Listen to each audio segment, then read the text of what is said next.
Please, আমি selective হেদায়েতের দোয়া করেছি, দোয়া।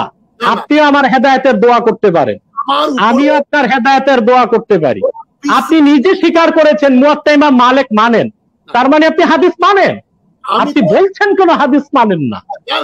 আপনি ইতিহাসে মহাসাগর, বাট হাদিসের আপনি নগণ্য ছাত্র হতে পারেননি।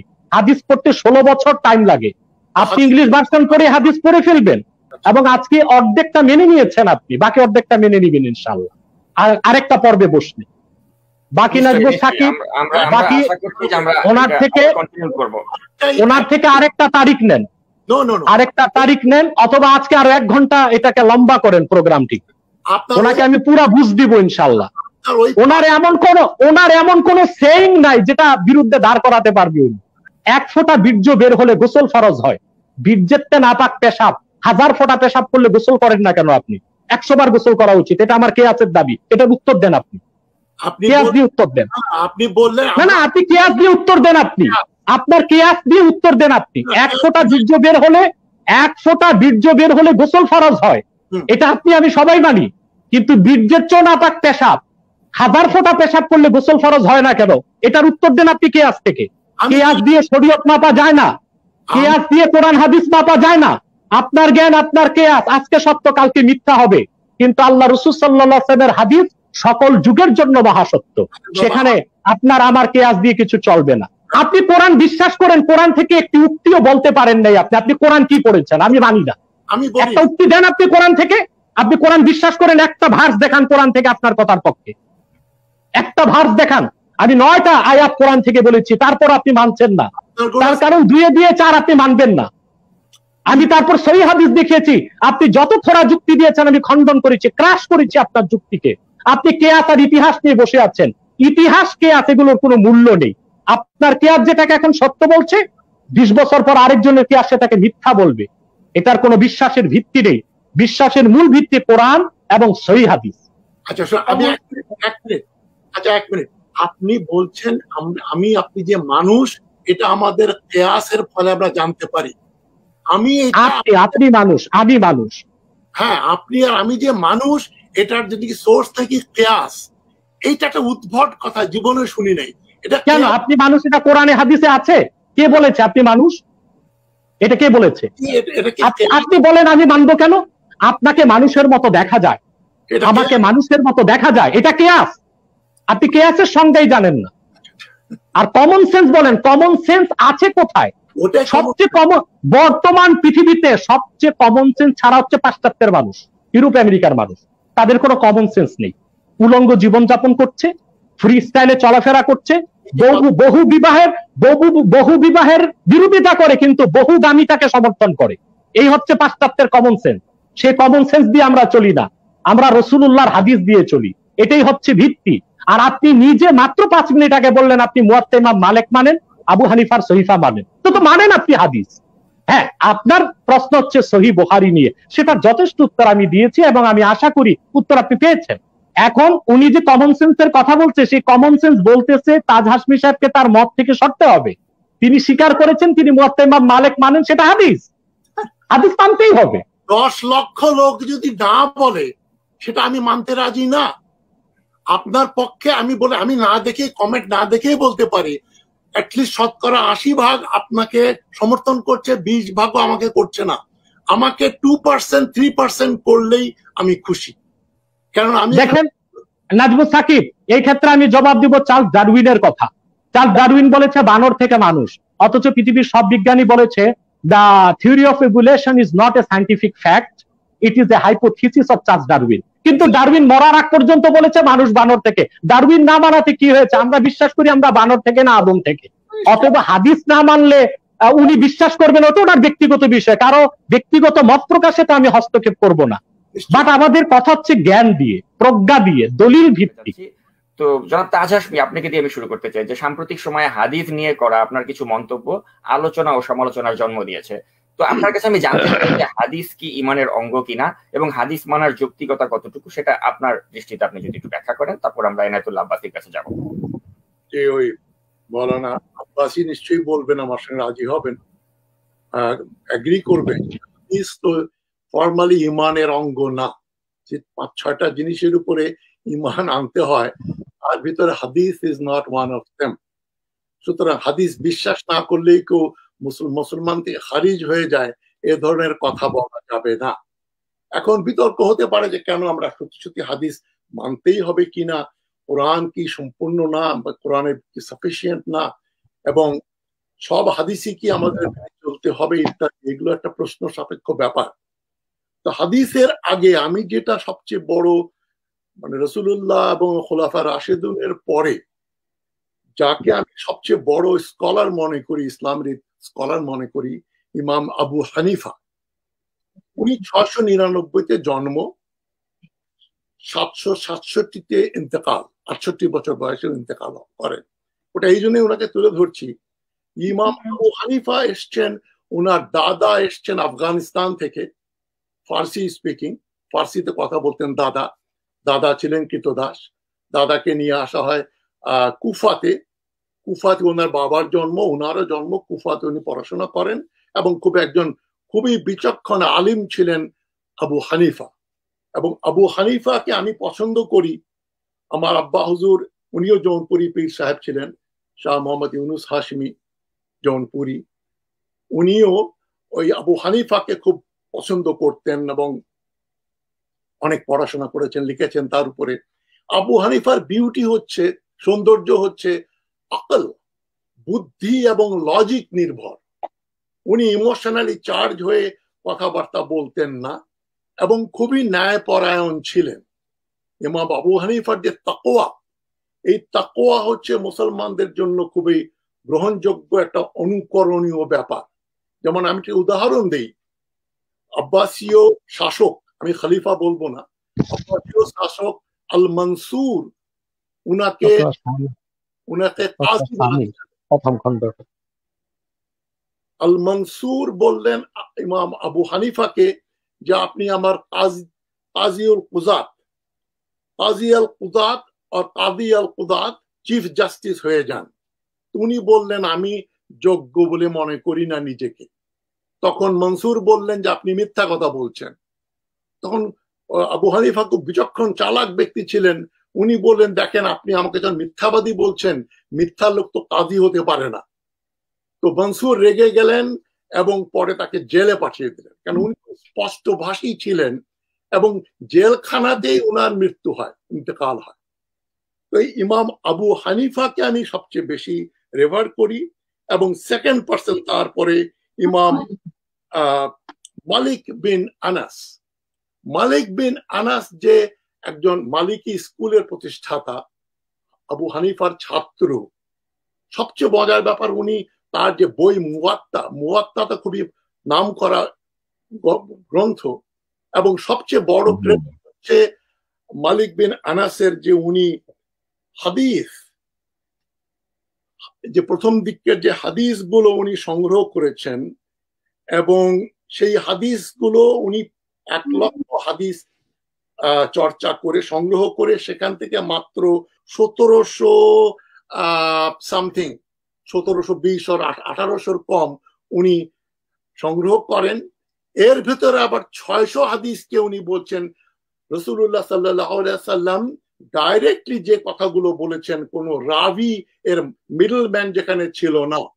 রাসূলুল্লাহ জীবদ্দশায় যারা ওনার কাছ থেকে শুনে যে 600 হাদিস যারা সংগ্রহ করেছিল, সেই হাদিসকেই উনি অথেন্টিক হিসাবে ছোট্ট একটা বই, ওটার ভেতরে সংগৃহীত। এবং আমি মনে করি, আমি যখন বলি হাদিস আমি বিশ্বাস করি না, সব মানতে চাই না, যে আমি মূলত সিয়াসিত্তা যেটাকে বলা হয়, কুতুবাল সিত্তা, বুখারী, মুসলিম, সুনান আবু দাউদ, সুনান তিরমিজি, সুনান আল নিসাই, সুনান ইবনে মাজা, এইগুলো যেগুলো রাসূলুল্লাহ ইন্তেকালের 200 বছর পরে যেগুলো সংগৃহীত হয়, হিয়ারসে, মাঝখানে 4-5 চেইন, 4-5 এরকম চেইন কালা কালা করে বয়ান করছেন, মাঝখানে অনেক গ্যাপ চলে গেছে এবং এর ভিতরে অনেক কিছু কন্ট্রাডিক্ট করছে। এখন ইমাম বুখারীকে বলা হয় উনি খুবই বিচক্ষণ ব্যক্তি ছিলেন, নিঃসন্দেহে, এতে কোনো সন্দেহ নেই। ওনার বাবাও হাদিস সংগ্রহ করতেন। ওনার বাবা ছিলেন মালিক বিন আনাসের ছাত্র এবং বুখারী যেটা উত্তরসূরি সূত্রে পেয়েছেন, হাদিস সংগ্রহ করা ওনার বাবারও কাজ ছিল ওটা, এবং যেটা উনিও করছেন। তবে বুখারীর প্রবলেম ছিল যে উনি অল্প বয়সে ওনাকে কাজ করতে হলো। 14 বছর বয়স উনি নামলেন কাজে, 14 থেকে 16 বছরের ভিতরে কাজ শুরু করলেন। উনার যেমন আবু হানিফা বা মালিক বিন আনাস বা আবু ইউসুফ, এরা যেরকম পণ্ডিত ছিলেন, ইসলামের বড় বড় আলিম ছিলেন, বুখারীর কিন্তু ওই ধরনের সুযোগ হয়নি। উনি সেলফ মেড, উনি নিজে চর্চা করেছেন এবং উনি 6 লক্ষ হাদিস সংগ্রহ করেন। সেখান থেকে উনি 7,000 হাদিসকে সাহি বুখারী যেটা পরিচিত, 7,000 হাদিস প্রায় ওখানে সংগৃহীত। কিন্তু হাদিস নিয়ে যে প্রবলেম এই সিয়াসিতার সঙ্গে যেটা হচ্ছে, যেটা মালিক বিন আনাস সংগ্রহ করেছেন তার সঙ্গে পার্থক্য হচ্ছে এর অনেকগুলো চেইন। একজন বলছেন আমি শুনেছি, আমার বাবা বলেছেন, তার বাবা তাকে বলেছিলেন, তার বাবা বা অমুক বা তমুক বলেছেন, তিনি রাসূলুল্লাহ সাল্লাল্লাহু আলাইহি ওয়াসাল্লাম কাছ থেকে শুনেছেন, এই বয়ান, তারপরে রাবি বয়ান করলো, লেখা হলো 200 বছর পরে। এবং হাদিসের ব্যাপারে যে আর্গুমেন্ট দেওয়া হয় যে রাসূলুল্লাহ জীবদ্দশায় কম্পাইল করে বই আকারে বের করা হলো না কেন, সেইংস অফ রাসূলুল্লাহ সাল্লাল্লাহু আলাইহি ওয়াসাল্লাম, তো অনেকে বলে এটা এই জন্য করা হয় নাই যে অনেকে কোরআনের সঙ্গে হাদিসকে মিশিয়ে ফেলবে। নিশ্চয়ই মৌলানা সাহেব জানেন এটা, এ ধরনের একটা কথা অনেকেই বলে থাকেন। কিন্তু আমার ক্ষুদ্র বুদ্ধিতে আমি যেটা বুঝি যে কোরআন মাজিদের যে ভাষা ইউনিক, যেটা কোরআন মাজিদে আল্লাহ বারবার চ্যালেঞ্জ করছেন। রাসূলুল্লাহ যখন তারা মাজেজা দেখতে চাচ্ছে যে আপনার কি মাজেজা, বলছে এরকম আরেকটা আয়াত তোমরা তৈরি করে দাও, দেখাও। কোরআন মাজিদ ইউনিক, এর সঙ্গে পৃথিবীর কোনো বই পূর্বে বা পরে এবং ভবিষ্যতে লেখা হবে এর সঙ্গে তুলনীয় না। ইউনিক স্টাইলটা, মানে হাদিস হচ্ছে গদ্য, আর কোরআন শরীফ ইন বিটুইন গদ্য এবং পদ্য। এই যে ইউনিকনেস, মিশিয়ে ফেলার কোনো স্কোপ নাই। সুতরাং হাদিস 19 জীবদ্দশায় করা হয় না এই জন্য। তবে আমার প্রশ্ন হচ্ছে যে ইমাম বুখারী যেগুলোকে সহিহ মনে করছেন আজ থেকে প্রায় 1200 বছর আগে, এবং ইমাম বুখারীর জন্ম 810 সালে, ইন্তেকাল করেন 870-এ, whereas আবু হানিফা 699, 767, মানে রাসূলুল্লাহর জীবদ্দশায় সাহাবী কেরাম যাদের বয়স তখন মনে করেন 80-90 বছর বয়স, তাদেরকে দেখার চান্স আছে আবু হানিফার, বা রাসূলুল্লাহ সাল্লাল্লাহু আলাইহি ওয়াসাল্লামকে যারা দেখেছেন তাদের সঙ্গে কথা বলার সুযোগ হয়েছে আবু হানিফার। কিন্তু বুখারীর ওই সুযোগ হয়নি। উনার জন্মই 810 সালে, হুজুর করিম সাল্লাল্লাহু আলাইহি ওয়াসাল্লাম ইন্তেকাল করেন 632-এ। 632 থেকে 810-এ বুখারীর জন্ম। উনি অ্যাডাল্ট হতে হতে 820-25, ওই সময় প্রায় 200 বছর পার হয়ে গেছিল রাসূলুল্লাহ ইন্তেকালে। ওনাকে যারা দেখেছিল কেউই জীবিত ছিলেন না। সেদিক দিয়ে আমি মালিক বিন আনাস এবং আবু হানিফাকে বেশি মূল্য দিয়ে থাকি, এবং তাদের সংগৃহীত হাদিস এনাফ আমাদের ফলো করার জন্য। আর সবচেয়ে বড় কথা যে ফাইলি হাদিস, যেটা কওলি হাদিসই আমাদের গ্রহণ করতে হবে, ফলো করতে হবে। মদিনা মুনাওয়ারাতে যেভাবে নামাজ পড়া হয়, যেভাবে তারা আমল করেন, সেটাই গ্রহণীয়। সেটাকে আমরা বলতে পারি যে ট্র্যাডিশনালি চলে আসছে উইদাউট এনি ব্রেক। কেন মদিনা মুনাওয়ারা কিন্তু শিয়া বা অন্য খারিজি বা এদের দখলে যায় গিয়ে ওটা কিন্তু পলিউটেড হয় নাই। সুতরাং মদিনা মুনাওয়ারাতে যেটা আছে, এবং পরে মক্কা শরীফ, মক্কা বিজয়ের পরে, সেটাকে যদি আমরা রোল মডেল ধরি, তাহলে রাসূলুল্লাহ সাল্লাল্লাহু আলাইহি ওয়াসাল্লাম কি বলেছেন এইটা বের করা এত বেশি ইম্পর্টেন্ট না। সেজন্য আর সবচেয়ে বড় কথা যে ইমাম বুখারী তার যুগের যে নলেজ ছিল, যেমন তখন সবাই জানতো যে পৃথিবী স্থির, সূর্য ঘোরে। তো যেখানে এরকম ধরনের হাদিস আসবে যে সূর্য যেখানে রাত্রে গিয়ে আল্লাহর ইবাদত করে আবার পূর্ব দিক থেকে ওঠে, অনেকে বলবেন এগুলো এখন যায়ীফ, এগুলো সহিহ হাদিস না। কিন্তু এরকম প্রচুর হাদিস আছে, রাসূলুল্লাহ যাচ্ছেন, রাস্তায় উটরা ওনাকে সেজদা করছে, তখন সাহাবীরা বললেন যে আমরা আপনাকে সেজদা করতে পারি। তখন রাসূলুল্লাহ সাল্লাল্লাহু আলাইহি ওয়াসাল্লাম নাকি বলেছিলেন যে সেজদা, এক মানুষ যদি আরেক মানুষকে সেজদা করার কোনো স্কোপ থাকতো তাহলে আমি স্ত্রীদেরকে বলতাম তোমার স্বামীদের তোমরা সেজদা করো। এই ধরনের মিসোজিনিস্টিক, নারী বিদ্বেষী কথাবার্তা রাসূল করিম সাল্লাল্লাহু আলাইহি ওয়াসাল্লাম নিশ্চয়ই বলেন না। ধন্যবাদ জনাব তাজ হাশমি। এরপর যে আপনি যে বিষয়গুলো অবতারণা করলেন হাদিস নিয়ে, আর দুটো কথা শেষ করছি। একটা হাদিস খুবই জনপ্রিয়, সবাই জানেন। রাসূল করিম সাল্লাল্লাহু আলাইহি ওয়াসাল্লাম মিরাজ শরীফে গেলেন, মিরাজে গিয়ে উনি নামাজ সালাত নিয়ে আসলেন। এই যে হাদিসের ভেতরে যে প্রচুর মুনাফিকিন, ইহুদি এবং কাফের, মুশরিক, এরা হাদিস সংগ্রহের নামে বিভিন্ন জিনিস, জাল হাদিস তারা বয়ান করে দিচ্ছে। 6 লক্ষ হাদিস পেলেন, মাথা খারাপ হয়ে যাওয়ার মতো অবস্থা, কোনটা থেকে কোনটা বের করবে। আমি একটা যুক্তি দেব এবং একটা হাদিস বলবো। যে হাদিসটা হচ্ছে, উনি মিরাজে গিয়ে রাসূলুল্লাহ সাল্লাল্লাহু আলাইহি ওয়াসাল্লাম, জিবরাইল আলাইহিস সালাম তাকে নিয়ে গেলেন, যেখানে ওনার সঙ্গে দেখা হলো মুসা, ঈসা আলাইহিস সালাম, অন্যদের সঙ্গে। তো রাসূলুল্লাহকে নিয়ে গেলেন উপরে আল্লাহর সঙ্গে, যেখানে উনি নামাজের আদেশ আসলো 50 বার, উনি নিয়ে আসলেন হুকুম 50 সপ্তাহ নামাজ হবে। তো মুসা আলাইহিস সালাম বললেন যে না না, এটা কম, অনেক বেশি হয়ে যাবে, আপনি কমায় নিয়ে আসেন। তারপরে এরকম বিভিন্ন ইখতিলাফ আছে, 40, 30, 35 এরকম হতে হতে হতে হতে 5 পর্যন্ত গেল। যে 40ও পারবে না, বেশি হয়ে যাবে, 30ও বেশি হয়ে যাবে। 5-এ আসার পরে মুসা আলাইহিস সালাম বললেন যে না, এটাও বেশি হয়ে যাবে, আপনার উম্মত 5 ওয়াক্ত নামাজ পড়তে পারবে না। তখন নাকি রাসূলুল্লাহ বলেছিলেন যে আমার লজ্জা লাগে, আমি আর আল্লাহর কাছে যেতে পারবো। এটা একটা এস্টাবলিশড হাদিস।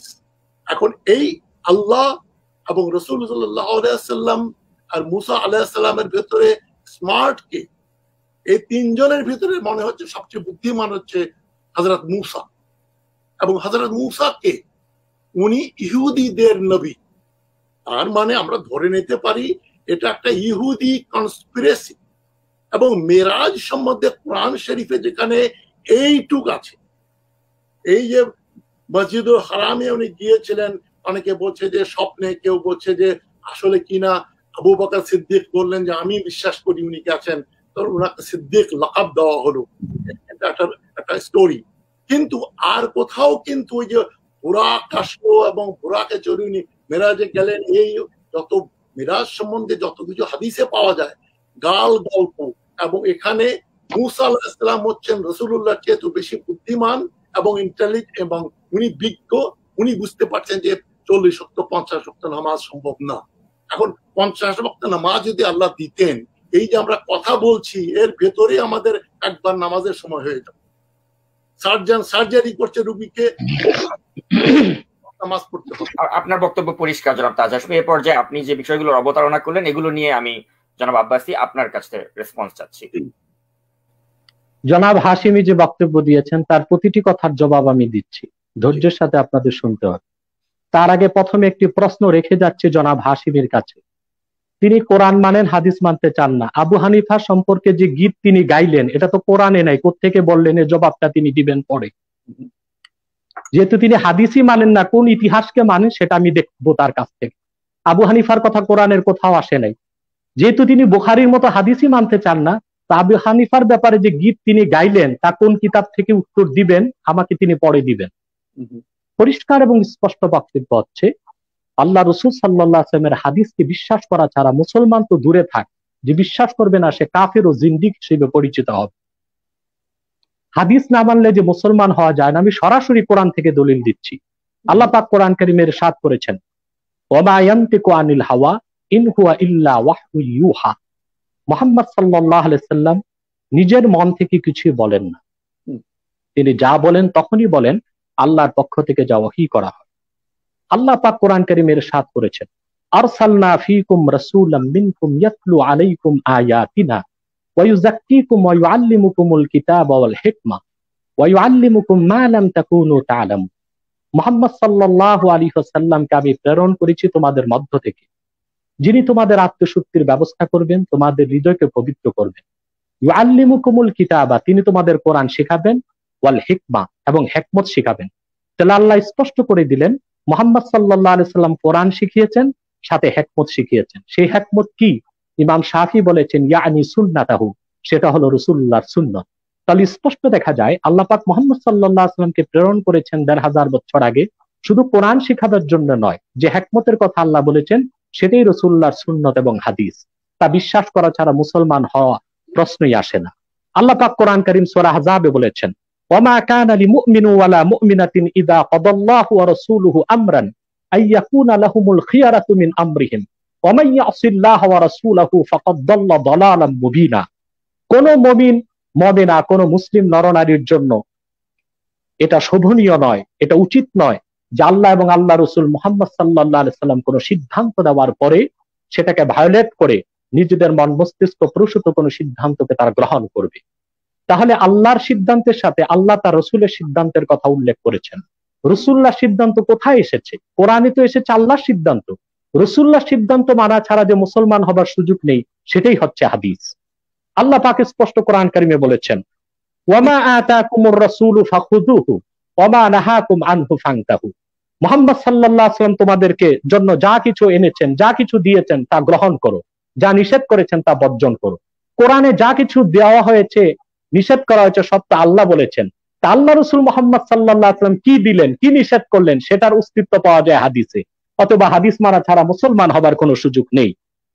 আল্লাহ পাক সূরা কিয়ামতের সাথ করেছেন ফাইযা কারানাহু ফাত্তাবি কুরআনা সুম্মা ইন্না আলাইনা বায়ানা। মুহাম্মদ সাল্লাল্লাহু আলাইহি ওয়াসাল্লাম, আমি যখন ওহী নাজিল করি আপনি শুধু তা শুনুন এবং সেটাকে আপনাকে মুখস্থ করানোর ও কোরআন হিসেবে আপনার সিনায় জমা করার দায়িত্ব আমার। শুধু তাই নয়, সুম্মা ইন্না আলাইনা বায়ানা, সে কোরআনকে সুস্পষ্ট করে ব্যাখ্যা করে দেবার দায়িত্ব আপনার কাছে আমি আল্লাহ। অতএব কোরআন তো কোরআন, কোরআনের যে ব্যাখ্যা আল্লাহ তার রাসূলের মাধ্যমে বিশ্ববাসীকে দিলেন সেটাই হাদিস। সেই হাদিস অস্বীকার করে কোরআনকে বিশ্বাস করার কোনো সুযোগ নেই। আর কোরআনকে বিশ্বাস না করে মুসলমান তো দূরে থাক, ভালো ইহুদিও হওয়া যাবে না। আল্লাহ পাক স্পষ্ট কোরআন কারীমে বলেছেন ফালা ওয়া রাব্বিকা লা ইউমিনুন হাত্তা ইউহাক্কিমুকা ফীমা শাজারা বাইনাহুম সুম্মা লা ইয়াজিদু ফি আনফুসিহিম হারাজাম মিম্মা কাদাইতা ওয়া ইউসাল্লিমু তাসলিমা। মুহাম্মদ সাল্লাল্লাহু আলাইহি ওয়াসাল্লাম, আপনার রবের কসম, ততক্ষণ পর্যন্ত তারা মুসলমান হতে পারবে না যতক্ষণ না তারা তাদের সৃষ্ট বিরোধের ক্ষেত্রে আপনি মুহাম্মদ সাল্লাল্লাহু আলাইহি ওয়াসাল্লামের সিদ্ধান্তকে সন্তুষ্ট চিত্তে মেনে না নিবে। স্পষ্ট আল্লাহ বলে দিলেন মুহাম্মদ সাল্লাল্লাহু আলাইহি ওয়াসাল্লাম হাদিসের মাধ্যমে উম্মতকে যে জ্ঞানের মহাভান্ডার দিয়েছেন তা গ্রহণ করা ছাড়া মুসলমান হবার কোনো সুযোগ নেই। আল্লাহ তাআলা এটা সুস্পষ্টভাবে কসম করে বলেছেন। আল্লাহ পাক কোরআন কারীমে বলেছেন ওয়ানজালনা ইলাইকা যিকরা লিতুবায়্যিনা লিন-নাসি মা নুযিলা ইলাইহিম ওয়া লাআল্লাহুম ইয়াতাফাক্কারুন। মুহাম্মদ সাল্লাল্লাহু আলাইহি ওয়াসাল্লাম, আমি আপনার কাছে যে কোরআন নাজিল করেছি এই জন্য যে আপনি মানব জাতির জন্য স্পষ্ট ব্যাখ্যা করে দিবেন। কোরআনের সেই ব্যাখ্যাই হচ্ছে হাদিস। অতএব হাদিসকে মানা ছাড়া মুসলিম হবার কোনো সুযোগ নেই। তারপরে দেখুন রাসূল করিম সাল্লাল্লাহু আলাইহি সাল্লামের হাদিসকে মানা ছাড়া নামাজের অস্তিত্বই খুঁজে পাবেন না। ইমরান বিন হোসেন রাদিয়াল্লাহু তাআলা আনহুর কাছে এক ব্যক্তি আসলেন। ইমরান বিন হোসেন রাদিয়াল্লাহু তাআলা আনহু আল্লাহ রাসূল সাল্লাল্লাহু আলাইহি ওয়াসাল্লামের শাফাআতের কথা বলছিলেন। বর্তমান যুগে যেমন একদল পথভ্রষ্ট আছে, ইহুদিদের সোল এজেন্ট, যারা নিজেদেরকে আহলে কোরআন দাবি করে কিন্তু হাদিস মানে না। মূলত যারা ইংরেজদের দালাল, স্যার সৈয়দ আহমদ খান, এনায়েতুল্লাহ মাশরিকি, তাদের অনুসারী, যারা ইংরেজদের দালালি করেছে মুসলিম উম্মাকে ধ্বংস করার জন্য। পূর্ব জমানা তো এইরকম একজন ছিল। ইমরান বিন হোসেনকে যে বললেন আপনি যে শাফাআতের কথা বললেন এটা আপনি কোথায় পেয়েছেন? ইমরান বিন হোসেন তখন তাকে প্রশ্ন করেছেন তুমি কি আল্লাহর কোরআন পড়েছো? সে ব্যক্তি বলে আমি আল্লাহর কোরআন পড়েছি, আমি কোরআনের হাফেজ। তিনি বলেছেন তুমি কি নামাজ পড়ো? সে ব্যক্তি বলেছে আমি নামাজ পড়ি। ইমরান বিন হোসেন সাহাবী, তিনি জিজ্ঞেস করলেন সেই ব্যক্তিকে তুমি কোন নামাজ কয় রাকাত পড়ো? তখন তিনি বললেন আমি ফজর ফরজ পড়ি 2 রাকাত, যোহর পড়ি 4 রাকাত, আসর পড়ি 4 রাকাত, মাগরিব 3 রাকাত, এশা 4 রাকাত। ইমরান বিন হোসেন জিজ্ঞেস করলেন তুমি যেহেতু কোরআন ছাড়া হাদিস মানো না, তোমার কাছে আবার প্রশ্ন নামাজের রাকাতগুলো কোরআনে কোথায় আছে আমাকে দেখাও। আমি তাজ হাশমিকেও প্রশ্ন করছি আপনি নামাজ পড়েন কিনা আমি জানি না, তবে নামাজের রাকাতগুলো কোরআনের কোথায় আছে আপনি দেখাবেন। তাহলে কোথায়, কোথা থেকে রাকাত পেয়েছেন? নামাজ কোথায় পেয়েছেন? রাকাত কোথায় পেয়েছেন? তখন সেই ব্যক্তি বললেন যে আমরা নামাজের রাকাতগুলো আপনাদের মতো সাহাবীদের কাছ থেকে পেয়েছি। ওয়াজাদনা মিনকুম, আমরা আপনাদের কাছ থেকে নামাজের রাকাত পেয়েছি। তখন ইমরান বিন হোসেন বলেছেন ওয়াজাদতুম মিন্না ওয়া ওয়াজাদনা মির রাসূলিল্লাহ তোমরা আমাদের কাছ থেকে পেয়েছো, আমরা আল্লাহ রসুলের কাছ থেকে পেয়েছি। হাদিস কি? এটাই হাদিস। সাহাবায়ে কেরাম আল্লাহ রসুলের কাছ থেকে যা শুনেছেন, আল্লাহ রসুল যা বলেছেন, যা করেছেন, যা দেখিয়েছেন, তা ধারণ করেছেন সাহাবায়ে কেরাম। সাহাবায়ে কেরাম থেকে গ্রহণ করেছেন তাবিন, তাবিন থেকে গ্রহণ করেছেন তাবে তাবিন, তাবে তাবিন থেকে গ্রহণ করেছেন সালফে সালিহিন। এভাবে তা পৌঁছেছে বুখারী, মুসলিম, তিরমিজি, নাসাই, ইবনে মাজাহ, আবু দাউদ তাদের কাছে। আর সেটা পৌঁছেছে তিনটি ভিত্তিতে। সাহাবায়ে কেরাম প্রত্যেকের সাথে প্রত্যেকের সাক্ষাৎ, একজন রাবী বর্ণনাকারীর সাথে আরেকজন বর্ণনাকারীর সাক্ষাৎ নির্ধারিত ছিল। অর্থাৎ এই সাক্ষাৎ ছাড়া কোন হাদিস গ্রহণ করা হয়নি। যিনি হাদিস বর্ণনা করেছেন তিনি কতটুকু চরিত্রবান, আদেল, সেকা, সেটা দেখা হয়েছে। 3 নাম্বার, যে সাহাবীর কাছ থেকে বা যে রাবী থেকে হাদিস নেওয়া হয়েছে তার স্মরণ শক্তি কিরকম তা দেখা হয়েছে। ধারা পরম্পরা সূত্র ঠিক রেখে হাদিসগুলো সংকলিত হয়েছে। সেই দৃষ্টিকোণ থেকে যদি 250 বছর পরে বুখারী সংকলিত হয়েছে, বুখারী লেখা হয়নি 250 বছর পরে, এটি ভুল ধারণা আহলে কোরআন দাবিদার হাদিস অস্বীকারীদের। বুখারী সজ্জিত হয়েছে 250 বছর পরে। আর তিনি একটি ভুল ইতিহাস বলেছে, রাসূলুল্লাহর জমানায় হাদিস ছিল না। কয়টা হাদিসের কিতাব তিনি দেখতে চান আমি তাকে লিখে রাখতে বলছি। এই হাদিসগুলো তার কাছে নাই, তিনি খুঁজে দেখবেন বা আমার থেকে নিয়ে নেবেন। আল্লাহ রাসূল সাল্লাল্লাহু আলাইহি ওয়াসাল্লামের জমানায় যে হাদিসের কিতাবগুলো সংরক্ষণ করা হয়েছে, লিখিত আকারে ছিল, যা পরবর্তীতে বুখারী, মুসলিমদের কাছে পৌঁছেছে, আমি একে একে বলছি। প্রথম হচ্ছে সহিফাতুস সাদেকা। এই সহিফাতুস সাদেকা হযরত আব্দুল্লাহ ইবনে আমর ইবনে আল-আস রাদিয়াল্লাহু তাআলা আনহু রাসূলুল্লাহর জমানায় আল্লাহ রাসূলের উপস্থিতিতে জমা করেছিলেন। দ্বিতীয় নাম্বার হচ্ছে সহিফাতু আলী। হযরত আলী রাদিয়াল্লাহু তাআলা আনহু রাসূলুল্লাহর জমানায় লিখিত হাদিস সংকলন করেছিলেন। 3 নাম্বার হচ্ছে কিতাবুস সাদাকা। এটা হযরত আল্লাহ রাসূল সাল্লাল্লাহু আলাইহি ওয়াসাল্লামের জামানাতেই সংকলন করা হয়েছিল। বরং হাদিসের কিতাবে এসেছে আল্লাহ রাসূল সাল্লাল্লাহু আলাইহি ওয়াসাল্লাম নির্দেশ করে লিখিয়েছিলেন যাকাত সদকার বিধান কি, এই হুকুম লিপিবদ্ধ করা হয়েছিল হাদিসের এই কিতাবে। 4 নাম্বার সুহুফু আনাস ইবনে মালিক। রাসূলুল্লাহর প্রিয় সাহাবী আনাস ইবনে মালিক রাদিয়াল্লাহু তাআলা আনহু, যিনি 10 বছর রাসূলুল্লাহর খেদমত করেছেন, তিনি হাদিসের অসংখ্য হাদিস, কয়েক হাজার হাদিস রাসূলুল্লাহর কাছ থেকে যা মুখস্থ করেছিলেন তা রাসূলুল্লাহর জামানাতে লিখিত আকারে জমা করা হয়েছিল। 5 নম্বরে সহিফা আমর ইবনে হাজাম, এটাও রাসূলুল্লাহর জামানায় লিপিবদ্ধ করা হয়েছে। 6 নম্বর সহিফা ইবনে আব্বাস, এটাও রাসূলুল্লাহ সাল্লাল্লাহু আলাইহি ওয়াসাল্লামের জামানায় লিপিবদ্ধ করা হয়েছে। 7 নম্বর সহিফা ইবনে মাসউদ, আব্দুল্লাহ ইবনে মাসউদ রাদিয়াল্লাহু তাআলা আনহু, তিনি জামিউ বায়ানিল ইলমি ওয়া ফাদলিহিতে আল্লামা ইবনে আব্দুল বার উল্লেখ করেছেন এই হাদিসের কিতাবটিও আব্দুল্লাহ ইবনে মাসউদ রাদিয়াল্লাহু তাআলা আনহু তিনি নিজে জীবিত অবস্থায় সংকলন করিয়েছিলেন। 8 নম্বরে হচ্ছে সহিফা জাবির ইবনে আব্দুল্লাহ, এটাও হাদিসের একটি কিতাব, জাবির ইবনে আব্দুল্লাহ কর্তৃক সংকলিত। 9 নম্বর সহিফা সামুরা ইবনে জুনদুব, এটাও হযরত জুনদুব ইবনে সামুরা ইবনে জুনদুব তিনি সংকলন করেছেন, এটাও তাবিঈনগণের জামানায়। তারপর হচ্ছে সুহুফা আবি হুরায়রা, আবু হুরায়রা রাদিয়াল্লাহু তাআলা আনহু থেকে অসংখ্য হাদিস সংকলন করা হয়েছে আল্লাহ রাসূল সাল্লাল্লাহু আলাইহি ওয়াসাল্লামের জামানাতে। এভাবে একটি দুইটি নয়, অসংখ্য হাদিসের কিতাব সংকলিত ছিল রাসূল করিম সাল্লাল্লাহু আলাইহি ওয়াসাল্লামের জামানাতে। হাদিসগুলো, হাদিস বুখারী যদিও 250 বছর পরে সংকলন করেছেন, কিন্তু হাদিস সংরক্ষণের দায়িত্ব আল্লাহ নিজের হাতে গ্রহণ করেছিলেন। আল্লাহ তাআলা কোরআন কারীমে ইরশাদ করেছেন, ইন্না নাহনু নাযালনা যিকরা ওয়া ইন্না লাহু লাহাফিজুন, নিশ্চয় আমি কোরআন নাজিল করেছি এবং এই কোরআন সংরক্ষণের দায়িত্ব আমার। ওয়াহি 2 প্রকার, একটি মাতলু আর একটা গায়র মাতলু। কোরআন হচ্ছে মাতলু, এটাও যেমন আল্লাহ পাক সংরক্ষণ করেছেন, ঠিক সেভাবে রাসূলুল্লাহর হাদিস সেটা ওয়াহি, তবে গায়রে মাতলু, সেটা সংরক্ষণের দায়িত্ব আল্লাহ নিজ হাতে নিয়েছেন। তিনি একটি ভুল ইতিহাস বলেছেন, রাসূলুল্লাহর জামানায় হাদিস লেখা হয় নাই। ইসলামের প্রাথমিক অবস্থায় রাসূলুল্লাহ সাল্লাল্লাহু আলাইহি ওয়াসাল্লাম হাদিস লিখতে নিষেধ করেছিলেন, কারণ রাসূল করিম সাল্লাল্লাহু আলাইহি ওয়াসাল্লামের প্রতিটি হাদিসও নূরময় এবং তা মুজিজাপূর্ণ। যদি কোরআন কারীম যখন সাহাবায়ে কেরাম মুখস্থ করছিলেন কোরআন সংরক্ষণের জন্য, তখন যদি তারা হাদিস মুখস্থ করতেন তাহলে কোরআন সংরক্ষণে ব্যাঘাত সৃষ্টি হবে। এজন্য রাসূল করিম সাল্লাল্লাহু আলাইহি ওয়াসাল্লাম হাদিস সংরক্ষণ করতে নিষেধ করেছিলেন। পরবর্তীতে রাসূল করিম সাল্লাল্লাহু আলাইহি ওয়াসাল্লাম হাদিস সংরক্ষণ করতে বলেছিলেন, তা হাদিসে এসেছে। সহিহ আল বুখারী, সৌদি আরবের ছাপ, 39 পৃষ্ঠা, কিতাবুল ইলমের মধ্যে হাদিস এসেছে। হাদাসানা মুহাম্মদ ইবনে সালাম قال اخبرنا وقيء عن سفيان عن مطرف عن الشعبي عن ابي جحيفة رضي الله تعالى عنه قال قلت لعلي رضي الله تعالى عنه هل عندكم كتاب قال لا الا كتاب الله او فهم اعطيه رجل مسلم او ما في هذه الصحيفة قال قلت فما في هذه الصحيفة قال العقل وفكاك الأسير ولا يقتل مسلم بكافر। হযরত আলী রাদিয়াল্লাহু তাআলা আনহুর কাছে লিখিত হাদিসের কিতাব ছিল।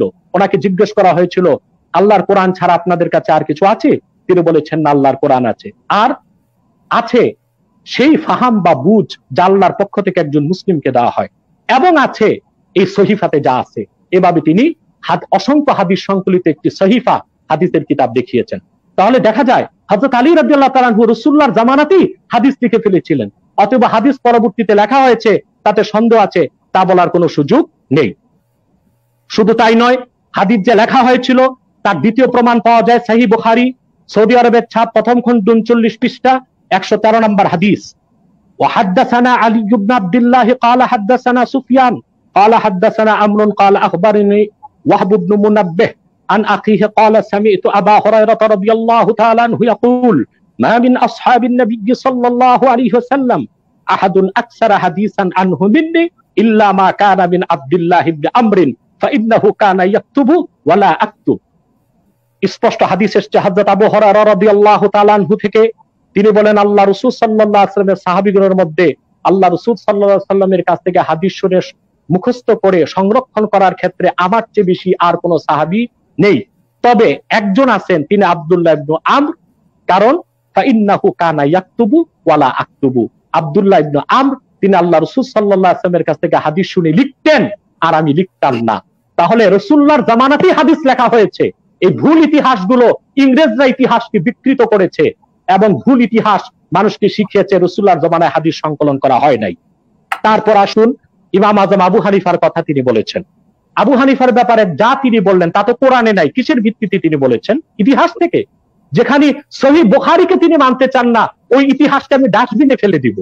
যে ঐতিহাসিকদের কোনো চরিত্র ছিল না, ইমানত ছিল না, আমানতদারি ছিল না, তাদের ইতিহাস আমি কেন মানতে যাব? বুখারী সম্পর্কে তার ধারণাই নেই। ইমাম বুখারী লক্ষ লক্ষ হাদিসের হাফেজ ছিলেন। তিনি 6 বছর বয়সে কোরআনের হাফেজ হয়ে গিয়েছিলেন, যা পৃথিবীর ইতিহাসে বিরল। তারপরে তিনি একজন দুইজন নয়, ইমাম জুহরি তিনি বড় বড় মুহাদ্দিস ইমামের কাছে আরবি সমস্ত ফুনুনাত শিখেছেন, আরবি ভাষা শিখেছেন, লোগাত শিখেছেন, নাহু শিখেছেন, সারাফ শিখেছেন, হাদিস মুখস্থ করেছেন। তারপরে তিনি প্রতিটি হাদিসের সনদ যাচাই বাছাইয়ের পরে ধারা পরম্পরা বিশুদ্ধভাবে পেয়ে সহিহ বুখারীতে তিনি সংকলন করেছেন। একটি কথা তিনি বলেছেন যে ইমাম আজম আবু হানিফা আকলকে প্রাধান্য দিতেন। এটাও মিথ্যা কথা। আমি বই কিতাব দেখাচ্ছি, ইমাম আজমের আইনের বই দেখাচ্ছি, ওটা নাও, কাওয়াইদুল ফিকহ। হানাফি মাযহাবের মূল উসুলগুলো যে কিতাবে বর্ণিত হয়েছে কাওয়াইদুল ফিকহ, সেখানে ইমাম আজম আবু হানিফার বক্তব্য এসেছে। তিনি আকলকে প্রাধান্য দেন নাই। তিনি বলেছেন ইজা সাহহাল হাদিসু ফাহুয়া মাযহাবি। যখন হাদিস সহিহ বলে প্রমাণিত হবে সেটাই আমি আবু হানিফার মাযহাব, তখন আমার ইস্তেমবাত কিংবা আমার ব্যাখ্যা গ্রহণযোগ্য হবে না। ইমাম আজম নিজেও হাদিসকে সর্বোচ্চ প্রাধান্য দিয়েছেন। অতএব আমরা পবিত্র, তারপর তিনি মেরাজের কথা বলেছেন। কোরআন কারিমে মেরাজের ব্যাপারে তেমন বর্ণনা নাই। আমি অবাক হলাম ডক্টর তাজ হাসমি কোরআন পুরোপুরি পড়েন নাই। কোরআন কারিমে মেরাজের ব্যাপারে ইসরা মেরাজ দোনোটার কথা এসেছে। আল্লাহ তাআলা বলেছেন সুবহানাল্লাযী আসরা বিআবদিহি লাইলাম মিনাল মাসজিদিল হারাম ইলাল মাসজিদিল আকসাল্লাযী বারাকনা হাওলাহু লিনুরিয়াহু মিন আয়াতিনা ইন্নাহু হুয়াস সামিউল বাসীর। এখানে আল্লাহ তাআলা ইসরার কথা বলেছেন, মেরাজের কথা আল্লাহ কোরআনে বলেছেন সুম্মা দানা ফাতাদাল্লা ফাকানা কাবা কাউসাইনি আও আদনা আওহা ইলা আবদিহি মা আওহা। স্পষ্ট আল্লাহ কোরআনে বলেছেন মুহাম্মদ সাল্লাল্লাহু আলাইহি সাল্লাম ধুলক বুলক ছাড়িয়ে সাত আকাশ পারিয়ে সিদরাতুল মুনতাহা পর্যন্ত পৌঁছেছেন, সেখান থেকে আরশে আজিম পর্যন্ত পৌঁছেছেন। তিনি আল্লাহ তাআলার নিকটবর্তী হয়েছেন। আল্লাহ এবং মুহাম্মদ সাল্লাল্লাহু আলাইহি ওয়াসাল্লামের মাঝখানে দূরত্ব ছিল একটি ধনুকের ব্যাস যতটুকু ততটুকু, এবং আল্লাহ তাআলা সরাসরি মুহাম্মদ সাল্লাল্লাহু আলাইহি ওয়াসাল্লামের কাছে ওহী করেছেন। আপনি সূরা নাজম পড়ুন, দেখুন মেরাজের কথা আছে কিনা। তারপর আসুন ইমাম আবু হানিফার কথা আপনি বলেছেন, মালিক বিন আনাসের কথা বলেছেন। আপনি আবু হানিফার মুসনাদ পড়ুন, সেখানে দেখেন যে হাদিসগুলো এসেছে অসংখ্য হাদিস বুখারীর হাদিসের সাথে মিলে যায়। অতএব শুধু আবু হানিফা আর মালিককেই যদি মানেন তবু আপনাকে হাদিস মানতে হবে, কারণ আবু হানিফার পুরা মাযহাবটাই হাদিসের উপর। এই যে হানাফি মাযহাবের প্রসিদ্ধ আইন শাস্ত্র ফতোয়া শাবি রাদ্দুল মুহতার, এটার মুকাদ্দামার মুকাদ্দামাতে স্পষ্ট এসেছে আবু হানিফা কিভাবে মাসালাকে সংরক্ষণ করতেন। এখানে 29 পৃষ্ঠা লেখা আছে, এটা আল আজহার আল কাহেরা মিশরের ছাপ, দেওবন্দ থেকেও ছাপে। এখানে এসেছে যে তাবাকাতুল ফুকাহা ফিল মাযহাবিল হানাফি, হানাফি মাযহাবের ফকিহদের স্তর। প্রথম স্তরে ছিলেন আবু হানিফা, প্রথম স্তরে আবু হানিফা ছিলেন, পাশাপাশি ছিলেন ইমাম মুহাম্মদ, ইমাম আবু ইউসুফ, তারা প্রত্যেকেই প্রথম তবকার মুজতাহিদ ছিলেন। তাদের ব্যাপারে এসেছে তাবাকাতুল মুজতাহিদ আত-তাবাকাতুল উলা তাবাকাতুল মুজতাহিদিনা ফি শারঈ কাল আইম্মাতিস সিত্তাতিল মাযকুরা ওয়া মান সালাকা মাসলাকাহুম মিনাল আইম্মা ফাশা'নুহুম তা'সিসু কওয়াইদিল উসুল ওয়া ইসতিনবাতু আহকামিল ফুরু'i মিনাল আদিল্লাতিল আরবা'a আল কিতাবি ওয়াস সুন্নাহ ওয়াল ইজমা'i ওয়াল কিয়াস। এই প্রথম তাবকার মুজতাহিদ যারা ছিলেন আবু হানিফা সহ, মালিক বিন আনাস সহ, তাদের কাজই ছিল যে কোনো মাসালা তারা বের করতেন প্রথমে কোরআন থেকে, তারপর সুন্নাহ রাসূলুল্লাহর হাদিস থেকে, তারপরে যেতেন ইজমা এবং কিয়াসে। সেই আবু হানিফাকে দলিল মানলেন, তিনি নিজেও সুন্নত বাদ দিয়ে কোন মাযহাব কোন মাসালা ইস্তেমবাদ করেন নাই। আশা করি ডক্টর তাজ হাশমি আমার জবাব পেয়েছেন। আরেকটি কথা আমি বলবো, যেটা আমি দুঃখ পেয়েছি, যে তিনি সৌদি আরবের ব্যাপারে বলেছেন তারা ইহুদিদের দালাল। আমি এই কথাকে ওনাকে পরিত্যাগ করতে বলবো এবং তওবা করতে বলবো। আরব হচ্ছে দারুল ঈমান, আরব হচ্ছে মাহবাতুল ওয়াহি। সেই আরবের শাসকগণের ভুল ত্রুটি আছে আমরা জানি, তারা রাজতন্ত্রকে চর্চা করে, কিন্তু তাদের জুতা বহনের যোগ্যতা আমাদের হয়নি। তারা 5 ওয়াক্ত নামাজ পড়ে, তারা বিশ্বের দরিদ্র মুসলমানদেরকে সহযোগিতা সহায়তা করে, মদিনা মুনাওয়ারা মক্কা মুকাররমায় যারা হজ করতে যায় তাদের সেবা দিচ্ছে। সৌদি বাদশাহগণ ইহুদিদের দালালি করে, এটা ইহুদিদের দালালরাই বলতে পারে। তাদের ভুল ত্রুটি আছে সেটা আমরা মানি, কিন্তু তাদেরকে ইসরায়েলের ইহুদিদের দালাল বলার কোনো সুযোগ নেই। তবে ইসরায়েল যেহেতু আরবের পার্শ্ববর্তী রাষ্ট্র, সেজন্য বিভিন্ন সময় কৌশলগত চুক্তি হতে পারে। যেমন ভারত একটি হিন্দু রাষ্ট্র, একটি মুশরিক রাষ্ট্র, এত নির্যাতন নিপীড়ন তারা ভারতের মুসলমানদেরকে করে, তারপরে ভৌগোলিক কারণে ভারতের সাথে যে সরকারি বাংলাদেশে আসে তাদের সাথে একটি সহযোগিতামূলক চুক্তি রাখতে হয়। সেজন্য বাংলাদেশের শাসক যারা সরকার, তারা তো আর ভারতের দালাল বা গোলামি করে না। আশা করি আমার উত্তরগুলো তিনি পেয়েছেন। অসংখ্য ধন্যবাদ জনাব এনায়েতুল্লাহ আব্বাসী। আপনি যে বিষয়গুলো অবতারণা করলেন সেগুলো নিয়ে এখন আমি যুক্তি খণ্ডন করার সুযোগ দিচ্ছি জনাব তাজ হাশমি আপনাকে। আপনি শুনলেন এবং আপনি রেসপন্স করেন। তো ধন্যবাদ। আমাকেও এরকম 20 মিনিট সময় দিতে হবে, যেটা আপনি ওনাকে দিলেন। আমি ইন্টারাপ্ট করি নাই, আমিও আনইন্টারাপ্টেড কমপক্ষে 20 মিনিট চাই। প্রথমত মৌলানা আব্বাসী যেটা বললেন, উনি সাইট করছেন কোরআনকে, যে কোরআনকে আল্লাহ রক্ষা করছেন, হিকমার কথা বলছেন। হাদিস শব্দটাও কিন্তু কোরআন মজিদে আসছে না, যেটাকে উনি দলিল দিয়ে দেখাচ্ছেন যে আল্লাহ বলেছেন আমি কোরআনে সবকিছু আমি রক্ষা করব, তাহাফুজ করব, এবং রাসূলুল্লাহকে কোরআন দেওয়া হয়েছে, হিকমা দেওয়া হয়েছে। হিকমা তো নিশ্চয়ই সবচেয়ে বড় শিক্ষিত বিদ্বান ব্যক্তি হচ্ছেন আমার রাসূল করিম সাল্লাল্লাহু আলাইহি ওয়াসাল্লাম। উম্মি, লেখাপড়া জানতেন না, মূর্খ ছিলেন, এগুলো একেবারেই মিথ্যা কথা।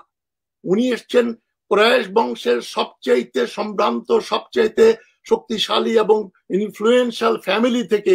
উনি লেখাপড়া জানতেন, এবং ওনার যে হিকমা ইজ নট হাদিস। সুতরাং এটা ওনার যুক্তিটা আমি কোত্থেকে আসলো আমি বুঝতে পারছি না। আর উনি এত বেশি কথা বলেছেন, আমি কোনটা থেকে কোনটায় যাব। যেমন উনি স্যার সৈয়দ আহমদ খানকে বলছেন ইংরেজদের দালাল।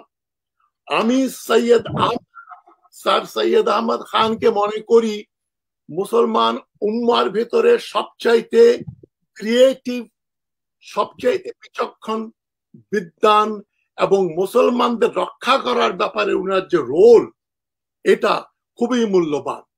উনি যে কথাগুলো কোরআন শরীফকে যেভাবে ডিফেন্ড করেছেন, অনেকে বলছেন উনি বলেছেন যে কোরআন কোনো অ্যাস্ট্রোনমির বই না, কোরআন কোনো ফিজিক্সের বই না যে তোমরা ভুল ধরছো।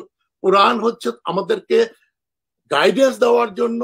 এবং আমি ওই সৈয়দ আহমদ খানের যে বইগুলো পড়িয়েছি এবং পড়েছি, তার লেখাগুলো পড়েছি, অপূর্ব সৃষ্টি। সৈয়দ আহমদ খান একজন মডার্ন মুসলমান। আমরা ওই রকম আর 5টা সৈয়দ আহমদ খান থাকলে আমরা ধন্য হয়ে যেতাম। জামালউদ্দিন আফগানি, সৈয়দ আহমদ খান, এরা আমার খুবই পূজনীয়, খুবই গুরুত্বপূর্ণ ব্যক্তিত্ব।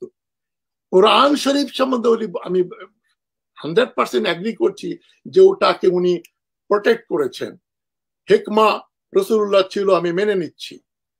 সাহিফা, আমি সাহিফা গুলোকে ডিনাই করছি না, সবগুলো মিলে 6 লক্ষ হয় না। যতগুলো সাহিফার উনি উদ্ধৃতি দিলেন এখানে, সবগুলো সংগ্রহ করলে কি 6 লক্ষ 7 লক্ষ হয়ে যায়? যেখানে আমি তো বলেছি মারফু হাদিস মালিক বিন আনাস যেটা করেছেন, দ্যাট ইজ এনাফ। কোরআন মাজিদ এবং 500-600 হাদিস, যেটা লিবিয়াতে যেটা চটি একটা বই হাদিসের, ওটা তারা ফলো করছেন। ইমাম আবু হানিফা হাদিস ফলো করছেন নিশ্চয়ই, উনি তো সাহাবিদেরকে দেখার সৌভাগ্য হয়েছে, মানে বুড়ো বয়সে হলেও হয়তো বা আবু হানিফা ওদের দেখতে পারতেন, বা সাহাবিদের সঙ্গে যারা ওঠা বসা করেছেন তার সঙ্গে আবু হানিফার সাক্ষাৎ হয়েছে। কিন্তু বুখারী বা তিরমিজি বা আবু দাউদের সেই সৌভাগ্য হয় নাই, তারা 200 বছর পরে, অতদিন মানুষ বেঁচে ছিল না। সুতরাং আবু হানিফার ইম্পর্টেন্স অনেক বেশি, এবং আপনি হাদিস যে ইম্পর্টেন্ট এটার সাইট করছেন সোর্স হিসাবে সৌদি আরবে পাবলিশ করা হাদিসের বই দিয়ে। আপনি হাদিস দিয়ে হাদিসের ডিফেন্স করছেন, আর আমি লজিক দিয়ে ইতিহাস দিয়ে হাদিসের বিচার করছি। যেমন আপনি কি ইবনে ইসহাক এবং তাবারি এবং ইসহাক, তাদের যে রাসূলুল্লাহ সম্বন্ধে বর্ণনা, ওটা বুখারীর চেয়ে অনেক আগে। তারপরেও আমি আজ ইতিহাসের ছাত্র হিসেবে বলতে পারি, আমি ইতিহাস গ্রহণ করি যদি ওটা আমার আকল অনুযায়ী হয়, যদি ওটা অন্যান্য ঘটনার সঙ্গে মিলে যায়, কমন সেন্সের সঙ্গে মেলে, ওটা যদি ভালগার না হয়, ওটা যদি অফেন্সিভ না হয়। এমন এমন হাদিস আছে যেটা মা বোনদের সামনে বলা যাবে না, এমন এমন হাদিস আছে যেগুলো ভালগার, পর্নোগ্রাফিক, এগুলো রাসূলুল্লাহ বলতে পারেন না। ওনার ব্যক্তিগত জীবনে উনি স্ত্রীদের সঙ্গে সহবতের পরে কি হলো কি না হলো, আয়েশার বয়স সম্পর্কে 7 বছর 9 বছর এরকম বানিয়ে দিচ্ছেন।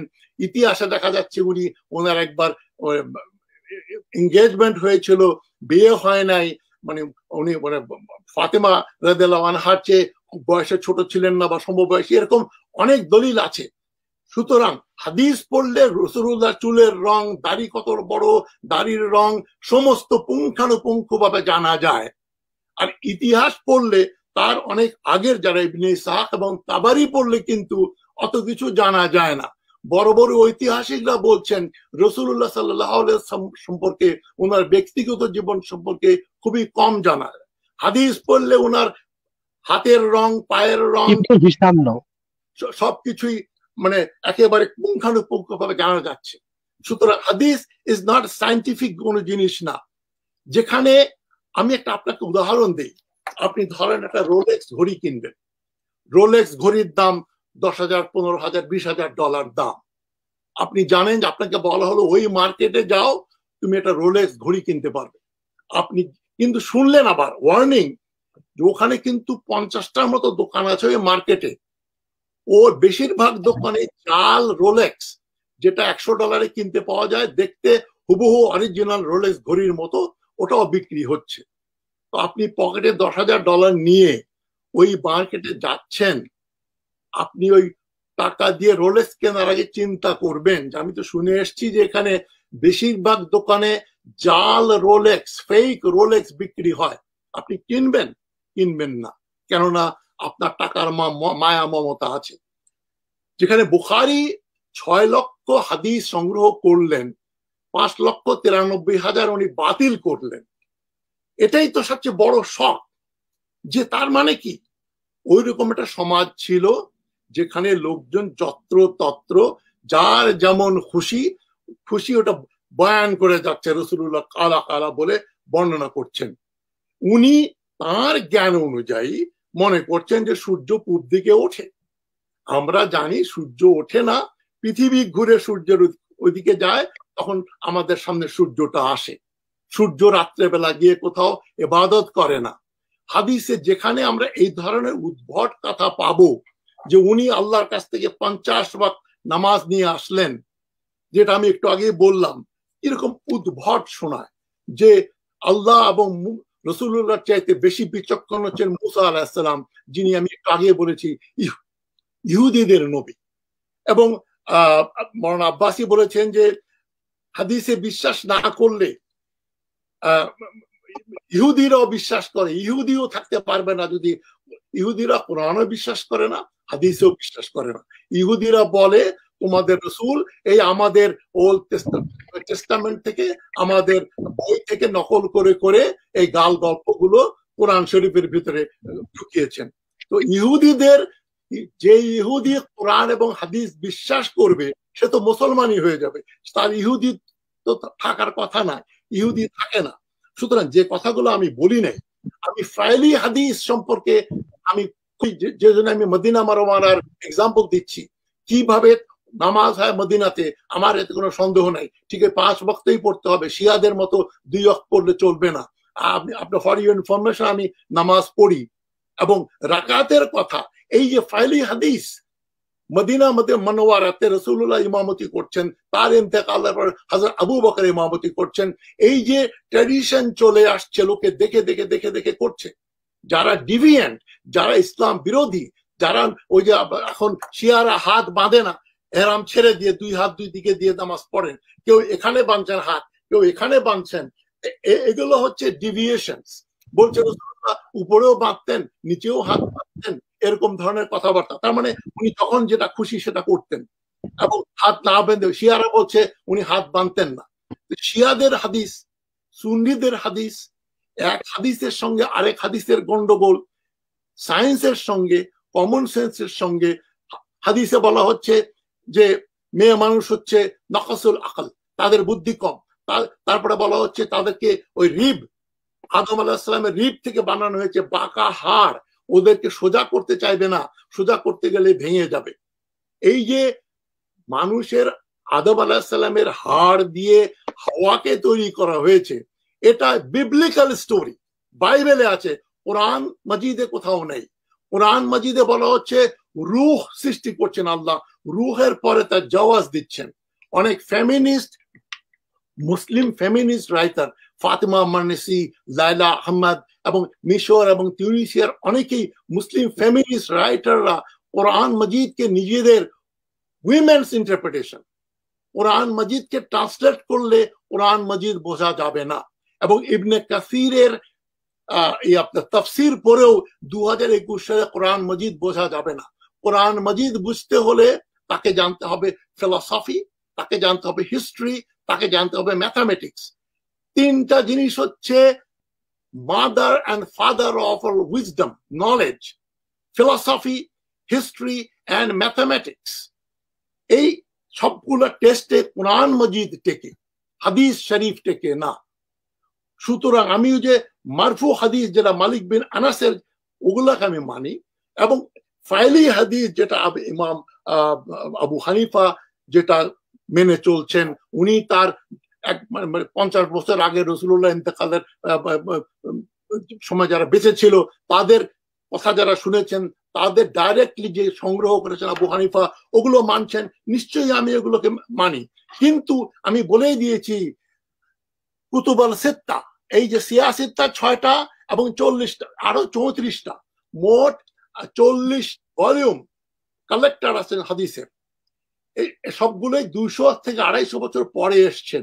আমি ওইগুলো সম্পর্কে বেশি, যে বুখারী শরীফকে বলা হচ্ছে একেবারে সবচেয়ে বড় হাদিস, আমি বুখারী, কমপ্লিট বুখারী পড়েছি, আমি অবশ্য আরবি জানি না, আমি ইংরেজিতে পড়েছি, এবং একটার চেয়ে একটা কন্ট্রাডিক্টরি। কোরআন মজিদে যেখানে জিনার জন্য পানিশমেন্ট দিচ্ছে 100 দুররা, সেখানে হাদিসে বলছে স্টোনিং টু ডেথ, পাথর মেরে ফেলতে হবে, যেটা ইহুদিদের নিয়ম ছিল। রাসূলুল্লাহ সাল্লাল্লাহু আলাইহি ওয়াসাল্লামের সময় মদিনাতে ওরকম এক জুইশ কাপলকে ওরকম অ্যাডাল্টারির জন্য স্টোনিং টু ডেথ করা হয়েছে। কিন্তু মুসলমানদের জন্য এখানে বলছে কি, অ্যাডাল্ট যদি বিবাহিত হয় তাহলে স্টোন, অবিবাহিত হলে 100 দুররা। এই ধরনের কথাবার্তা কোরআনকে যেখানে কন্ট্রাডিক্ট করবে, কমন সেন্সকে যেখানে কন্ট্রাডিক্ট করবে, উনি কি অস্বীকার করতে চান যে হাদিসে আছে যে আমি তাহলে স্ত্রীদেরকে বলতাম স্বামীদের শ্রদ্ধা করার জন্য? কিরকম রিপালসিভ কথাবার্তা। তারপরে উট ওনাকে করছে, হরিণ এসে কথা বলছে। রাসূলুল্লাহ ছিলেন মানুষ, আমাদের মতো হিউম্যান বিং। রাসূলুল্লাহকে যখনই আপনি সুপার হিউম্যান বানিয়ে ফেলবেন, সুপারম্যান বানিয়ে ফেলবেন, তাকে কিন্তু আর আমরা অনুকরণ করতে পারবো না, ফলো করতে পারবো না। সবাই তখন বলবে উনি তো ছিলেন সুপারম্যান, উনার পক্ষে সম্ভব, আমরা তো সাধারণ মানুষ, আমরা তো পারবো না। না, ওদের যুদ্ধে পাথর লাগার পরে ওনার দাঁত ভেঙে গেল, বেহুশ হয়ে গেলেন, ওটা তো হওয়ার কথা না। আল্লাহ ইচ্ছা করলে তো ওনাকে ওই পাথরের হাত থেকে রক্ষা করতে পারতেন। ওনাকে বেহুশ, সাহাবীরা পালিয়ে গেল, তখন নুসাইবা এক মহিলা যুদ্ধক্ষেত্রে বল্লম দিয়ে ধরে রাসূলুল্লাহকে পাহারা দিচ্ছেন, পুরুষরা যখন পালিয়ে গেল, যে আমরা ভাগ্নির নাম দিয়েছে আমি নুসাইবা, নুসাইবার একটা হাত কেটে গেল, তারপরে রাসূলুল্লাহকে উনি রক্ষা করছেন ওহদের ময়দানে।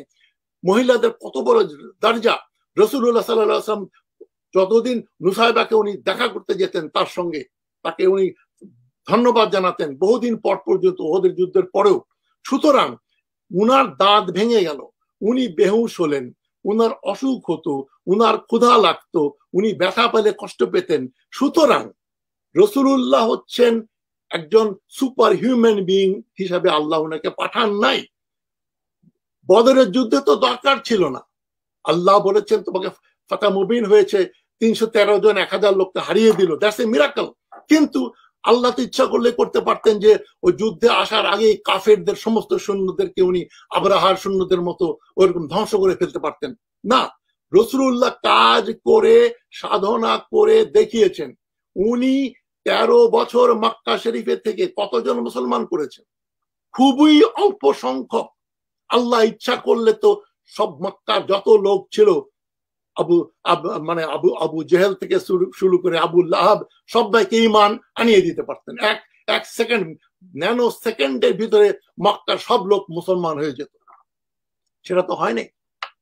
উনি মানুষ হিসাবে সাধনা করো, আল্লাহ বলেছেন লাইসাল ইনসানা ইল্লা মা সাআ, তোমাকে অতটুকুই দেব যতটুকু তুমি সাধনা করো, স্ট্রাইভ করো। রাসূলুল্লাহকেও কষ্ট করতে হয়েছে, সাধনা করতে হয়েছে। উনি অর্জন করেছেন, তার বুদ্ধি ওয়াহী তো ছিলই এবং নিজে কষ্ট করেছেন। সুতরাং এই যে হাদিস ইমানের অংশ, এটা না মানলে ইমান চলে যাবে। আমি তো উনাকে বলি যে মৌলানা আপনি আব্বাসী সাহেব, আপনি বরং তওবা করেন যে আপনি যেটা কোরআন শরীফে নেই, যে হাদিস বিশ্বাস না করলে তুমি কাফির হয়ে যাবে। নো ওয়ান্ডার বাংলাদেশের সাধারণ লোকজন আমি যখনই বলি আমাকে বলছে আপনি তো তাহলে নাস্তিক হয়ে গেছেন, কাফির হয়ে গেছেন।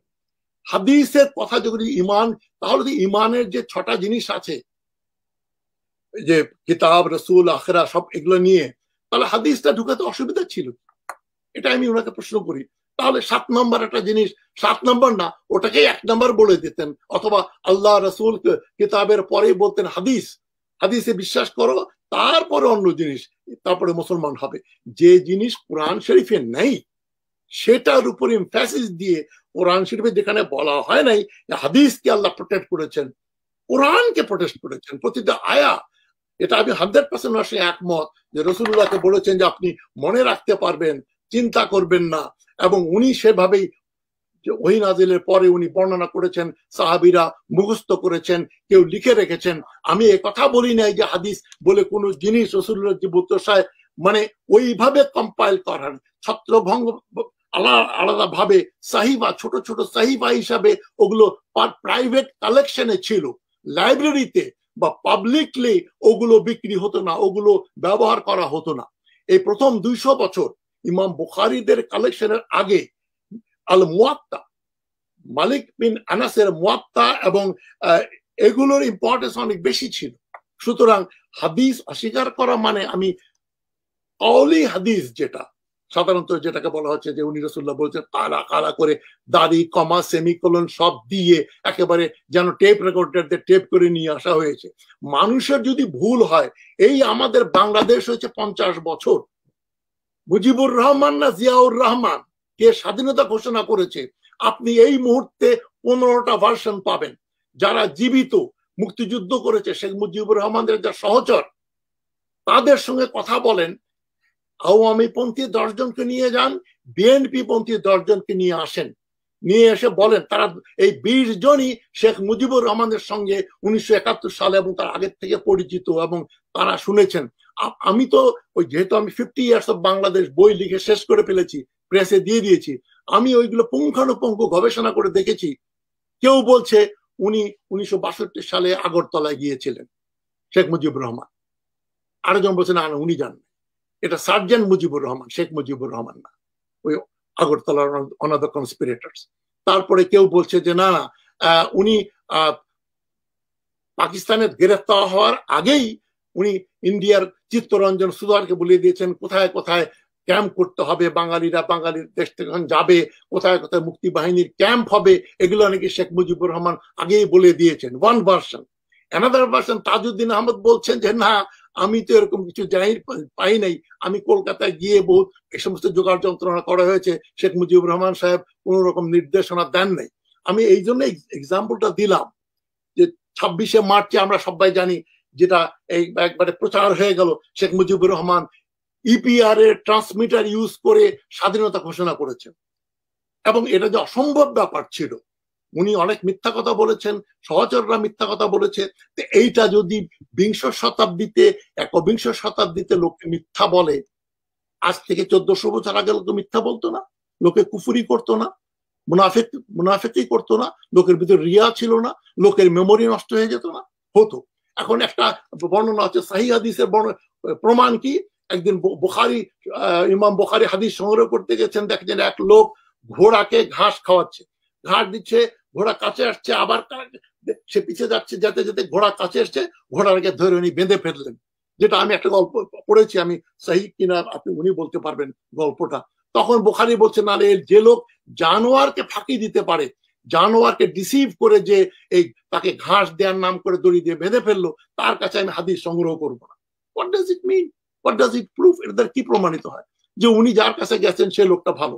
আমার কোনো সন্দেহ নাই যে যে লোকটা উনাকে হাদিস বর্ণনা করছেন সে লোক খুবই অনেস্ট লোক হতে পারে। আমি একটা ভুল জিনিস শুনেছি, আমি জীবনে চুরি করি নাই, এখন আমি মিথ্যা কথা বলি না, আমি যে জিনিসটা একজন আমাকে বলল যেটা ভুল তথ্য, আপনি আমাকে জিজ্ঞেস করলেন যে ডক্টর হাশমি বলেন তো এটা উনি আপনাকে কি বলেছিলেন, আমি আপনাকে বলে দিলাম, আপনি আমার কাছে লিখে নিলেন যে ডক্টর হাশমি তো চরিত্রবান মানুষ, চুরি করেন না, ডাকাতি করেন না, উনি বলেছেন। কিন্তু আমি যাকে কোট করলাম সে লোকটাও তো আমাকে মিথ্যা কথা বলেছে। How do I know? How do you know? আমার চরিত্র দেখে কি করে বুঝবেন যে রাবি যে 3-4টা চেইন যে মাঝখানে এসেছে? আপনি তো অস্বীকার করতে পারবেন না যে মুনাফিকিন এন্ড মুশরিক, অনেক মুনাফিক তারা ইসলাম গ্রহণও করে নাই, বলতো আমরা কালমা পড়েছি, রাসূলুল্লাহ বলেছেন তোমরা জোর করো না, যে মুখে বলছে যে ঈমান এনেছে, তোমরা মনে করো সে এনেছে। এরকম মুনাফিকিন ছিল, ইহুদি ছিল, যারা মুসলমানের শত্রু। এই যে পরে মদিনার থেকেই বেরিয়ে গেল এই ফিতনা, তারা সমস্ত রাসূলুল্লাহর বিরুদ্ধে বিদ্রোহ হচ্ছে, শত্রু পক্ষকে খবর দিচ্ছে মক্কা থেকে। তো এরাও তো হাদিস সংগ্রহ করেছে। এবং 6 লক্ষ, এই রোলেক্স ঘড়ির গল্পটা বলছি আমি, 6 লক্ষ হাদিস হচ্ছে বাজারে যে ফেক রোলেক্স ওয়াচ, ওই ফেক রোলেক্স ওয়াচ ইমাম বুখারী ধরেছেন। 6 লক্ষের মধ্যে হয় উনি 5,93,000 বাদ দিয়েছেন। তো ইমাম বুখারীর তো কোনো আল্লাহর কাছ থেকে কোনো ওয়াহি, কোনো সনদ, কোনো পারমিশন নাই, অথরিটি নাই যে উনি এই সিল মেরে দিলেন যে এই যে 7,000 আছে এইটাই সহি, এর বাদ বাকি গুলা বাতিল গুলো কিন্তু আমি সব ছাঁটাই করে ছেনে বাদ দিয়ে দিয়েছি। Who is Al Bukhari to say this? আজ থেকে 1200 বছর আগে মানুষ যখন জানতো সূর্য ওঠে না, সূর্য পূব দিক থেকে ওঠে, এখন আমরা জানি না। সুতরাং আমাদের যে এখনকার জ্ঞান, তাতে বুখারীর প্রতি পূর্ণ শ্রদ্ধা রেখেই বলছি যে বুখারী যেটা সংগ্রহ করলেন তার যুগের যে জ্ঞান, আল্লাহ তো ইলম মানুষকে এক জেনারেশনে দেয় নাই। তাহলে তো আদম আলাইহিস সালামের সময় থেকে আমরা কম্পিউটার ব্যবহার করতাম, প্লেনে করে চড়তাম। এই যে মানুষ কত লক্ষ বছর পরে এই যে কম্পিউটার আমরা যখন কথা বলছি, এই ডেভেলপমেন্ট এসছে, এটা হতে কয়েক লক্ষ বছর লেগেছে। সুতরাং আকলের লিমিটেশন, সবচেয়ে বুদ্ধিমান ব্যক্তি এখন 2021 সালে যে আছে, আজ থেকে 500 বছর পরে তাদের কাছে আমাদেরকে তারা এরা ছিল মূর্খ, এরা ছিল জাহিল। এই হাদিসের ব্যাপারে আমি যেটা জোর করে বলবেন না, আমি সকল হাদিসের কথা বলছি না, আমি ফাইলি হাদিস আমি 100% এগ্রি করি, উনি করেছেন, সেখানেও দেখা যাচ্ছে ডিভিয়েশন। ধন্যবাদ জনাব তাজহাস, আপনি 20 মিনিট সময় চেয়েছিলেন, আপনাকে অনেক সময় আমি দিয়ে দিয়েছি। এ পর্যায়ে আমাকে জনাব এনায়েতুল্লাহ সাহেবের কাছে যেতে হচ্ছে। জি, তো হুজুর আপনি অনেক কথা শুনলেন তাজ হাশমি, তিনি তাকে ডিফেন্ড করার জন্য তিনি অনেক কথা বললেন, অনেক আমি নাজমুস সাকিব, আমিও 20 মিনিটের কমে ছাড়ছি না। তবে আমি দুঃখিত যে আমি তাজ হাশমিকে ধন্যবাদ দিতে পারলাম না। আমি ভাবতাম তিনি খুব জ্ঞানীগুণী মানুষ, কিন্তু তিনি এতটাই ঠুনকো কিছু যুক্তি দিয়েছেন যার জবাব দেওয়ারই প্রয়োজন নাই, তাও আমি দিচ্ছি। তিনি বলেছেন হাদিসের কথা কোরআনে নেই। আল্লাহ স্পষ্ট কোরআনে বলেছেন সূরা দোহাতে, আম্মা বিনিআমাতি রাব্বিকা ফাহাদ্দিস। মুহাম্মদ সাল্লাল্লাহু আলাইহি সাল্লাম আল্লাহ প্রদত্ত নিয়ামতের তাহদিস করুন, এখান থেকে হাদিস শব্দ এসেছে। উনি যে কোরআন কারীম পুরা পড়েন নাই, আমি দুঃখিত। দ্বিতীয়, হাদিসকে সুন্নাত বলা হয়। আল্লাহ কোরআনে সুন্নাত নামটা বারবার নিয়েছেন, সুন্নাতাল্লাহ আল্লাতী কাদ খালাত মিন ক্বাবল, এভাবে সুন্নাত নাম অসংখ্যবার নিয়েছেন। অতএব ও হাদিসের কথা সুন্নতের কথা কোরআনে আছে, উনি খুঁজে পান নাই। উনি খুঁজে না পাওয়া ফেলি না, আপনি শুধু ফেলি বলে চালাবেন কেন? আপনি এখন শুনেন, আবার বলবেন আপনি হাদিস কাকে বলে। আল্লাহ রাসূল সাল্লাল্লাহু আলাইহি ওয়াসাল্লামের কথা, আল্লাহ রাসূল সাল্লাল্লাহু আলাইহি ওয়াসাল্লামের কাজ, আল্লাহ রাসূল সাল্লাল্লাহু আলাইহি ওয়াসাল্লামের সম্মতি, তিনটাকে হাদিস বলা হয়। এর মধ্যে যেটাকে রাসূল করিম সাল্লাল্লাহু আলাইহি ওয়াসাল্লাম নীতি নির্ধারণ করেছেন সেটাকে সুন্নাত বলা হয়। অতএব কোরআনে হাদিস আছে, কোরআনে সুন্নাত আছে, উনি খুঁজে পান নাই। দ্বিতীয়, উনি একটি হাস্যকর কথা বলেছেন, রাসূলুল্লাহর ফেলি হাদিস মানেন, কাউলি হাদিস মানেন না।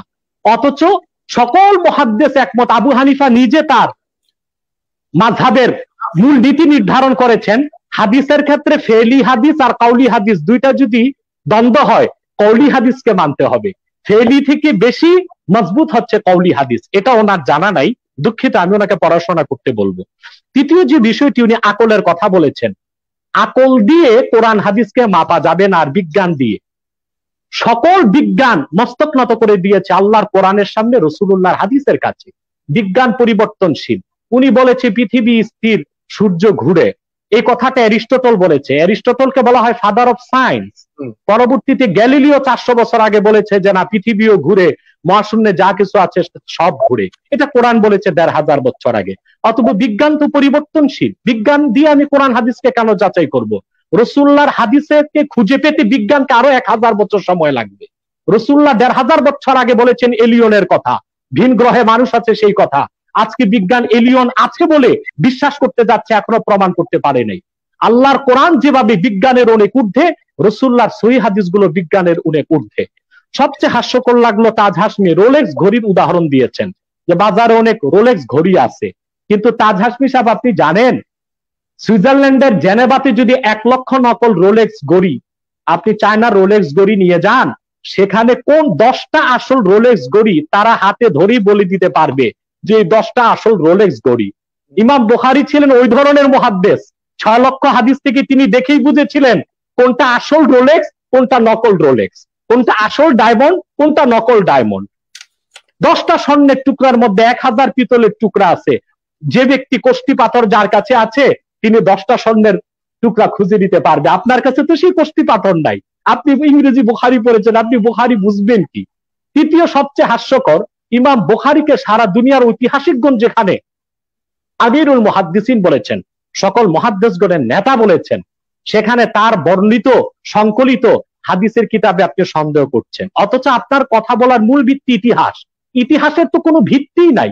ইতিহাসের মধ্যে সবচেয়ে কন্ট্রাডিকশন পাওয়া যায়। ইটালির পাশে পম্পেই নগরী ধ্বংস হওয়ার 900 বছর পর পম্পেই নগরীর ইতিহাস লেখা হয়েছে, সেটা কেন মানেন? 900 বছরে তো কেউ ছিল না। 900 বছর পর ধ্বংসপ্রাপ্ত পম্পেই নগরীর ইতিহাস লেখা হলো, সেটা আপনি মানেন এবং পড়তেছেন। উত্তর বেরুতে আমি যাই নাই, সাধারণ কিছু মানুষ বলছে, ভূগোলবিদগণ বলছেন, সেটা আমি বিশ্বাস করছি। বারমুডা ট্রায়াঙ্গল বলে কোনো কিছু আপনিও দেখেন না, আমিও দেখি নাই। আপনি আমেরিকায় না কানাডাতে আছেন জানি না, আপনি বারমুডা ট্রায়াঙ্গল যান নাই। 2-4 জন বিজ্ঞানী বলছে, আমি আপনি বিশ্বাস করছি। এখানে ইমাম বুখারী হাজার হাজার মুহাদ্দিস থেকে হাদিসগুলো সংকলন করেছেন। তারপর 6 লক্ষ হাদিস থেকে বাছাই করে 1 লক্ষ সহিহ হাদিস পেয়েছে। আপনি ভুল বলেছেন 7563টি। 1 লক্ষ সহিহ হাদিস থেকে কলেবর বৃদ্ধি না হয় এজন্য 7563 হাদিস নিয়ে তিনি সহিহ বুখারী সংকলন করেছেন। আপনার প্রতিটি তথ্যে ইনফরমেশন মিস্টেক আছে। আপনাকে ভুল ইতিহাস ছেড়ে সঠিক ইতিহাস পড়তে হবে। আমরাও ইতিহাস বিশ্বাস করি। কার ইতিহাস?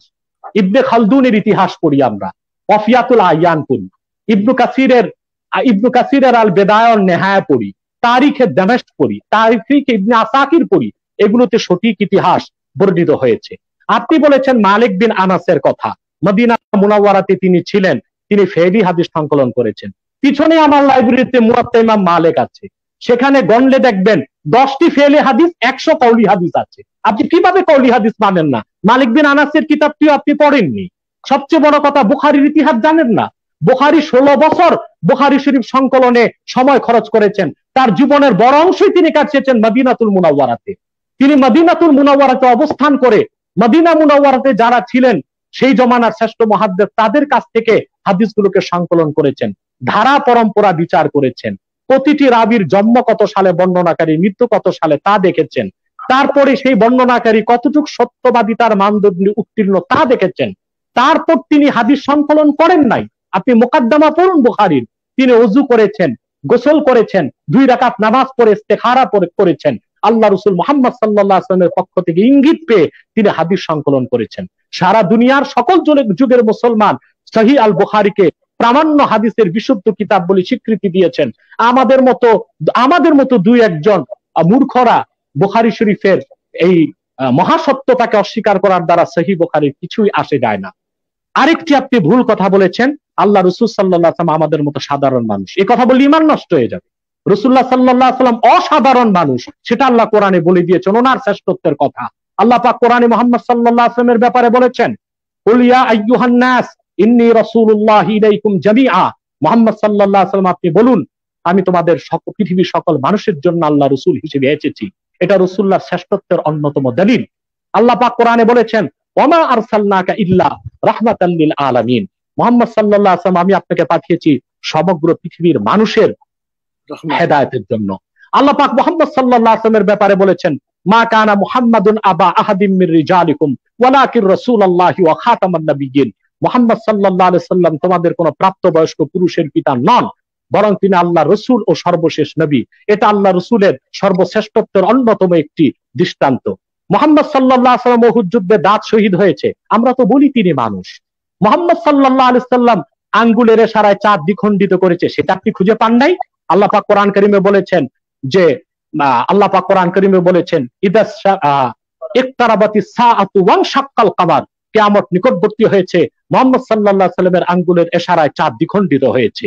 এসব আল্লাহ রাসূলের অসাধারণত্বের কথা আল্লাহ বলেছেন। কিন্তু যেহেতু তিনি ওনার ব্যাপার আল্লাহ বলেছেন, লাকাদ কানা লাকুম ফি রাসূলিল্লাহি উসওয়াতুন হাসানাহ, মুহাম্মদ সাল্লাল্লাহু আলাইহি ওয়াসাল্লামের মধ্যেই রয়েছে তোমাদের জন্য সর্বোত্তম আদর্শ। এই আদর্শ প্রতিষ্ঠার জন্য তিনি পানাহার করেছেন, তিনি যুদ্ধে গিয়েছেন, যুদ্ধে উহুদে বিপর্যয় এসেছে, বদরে মহাবিজয় এসেছে। এর দ্বারা তো এটা বলা যাবে না রাসূলুল্লাহর কথা বা কওল বা হাদিসকে দলিল মানা যাবে না।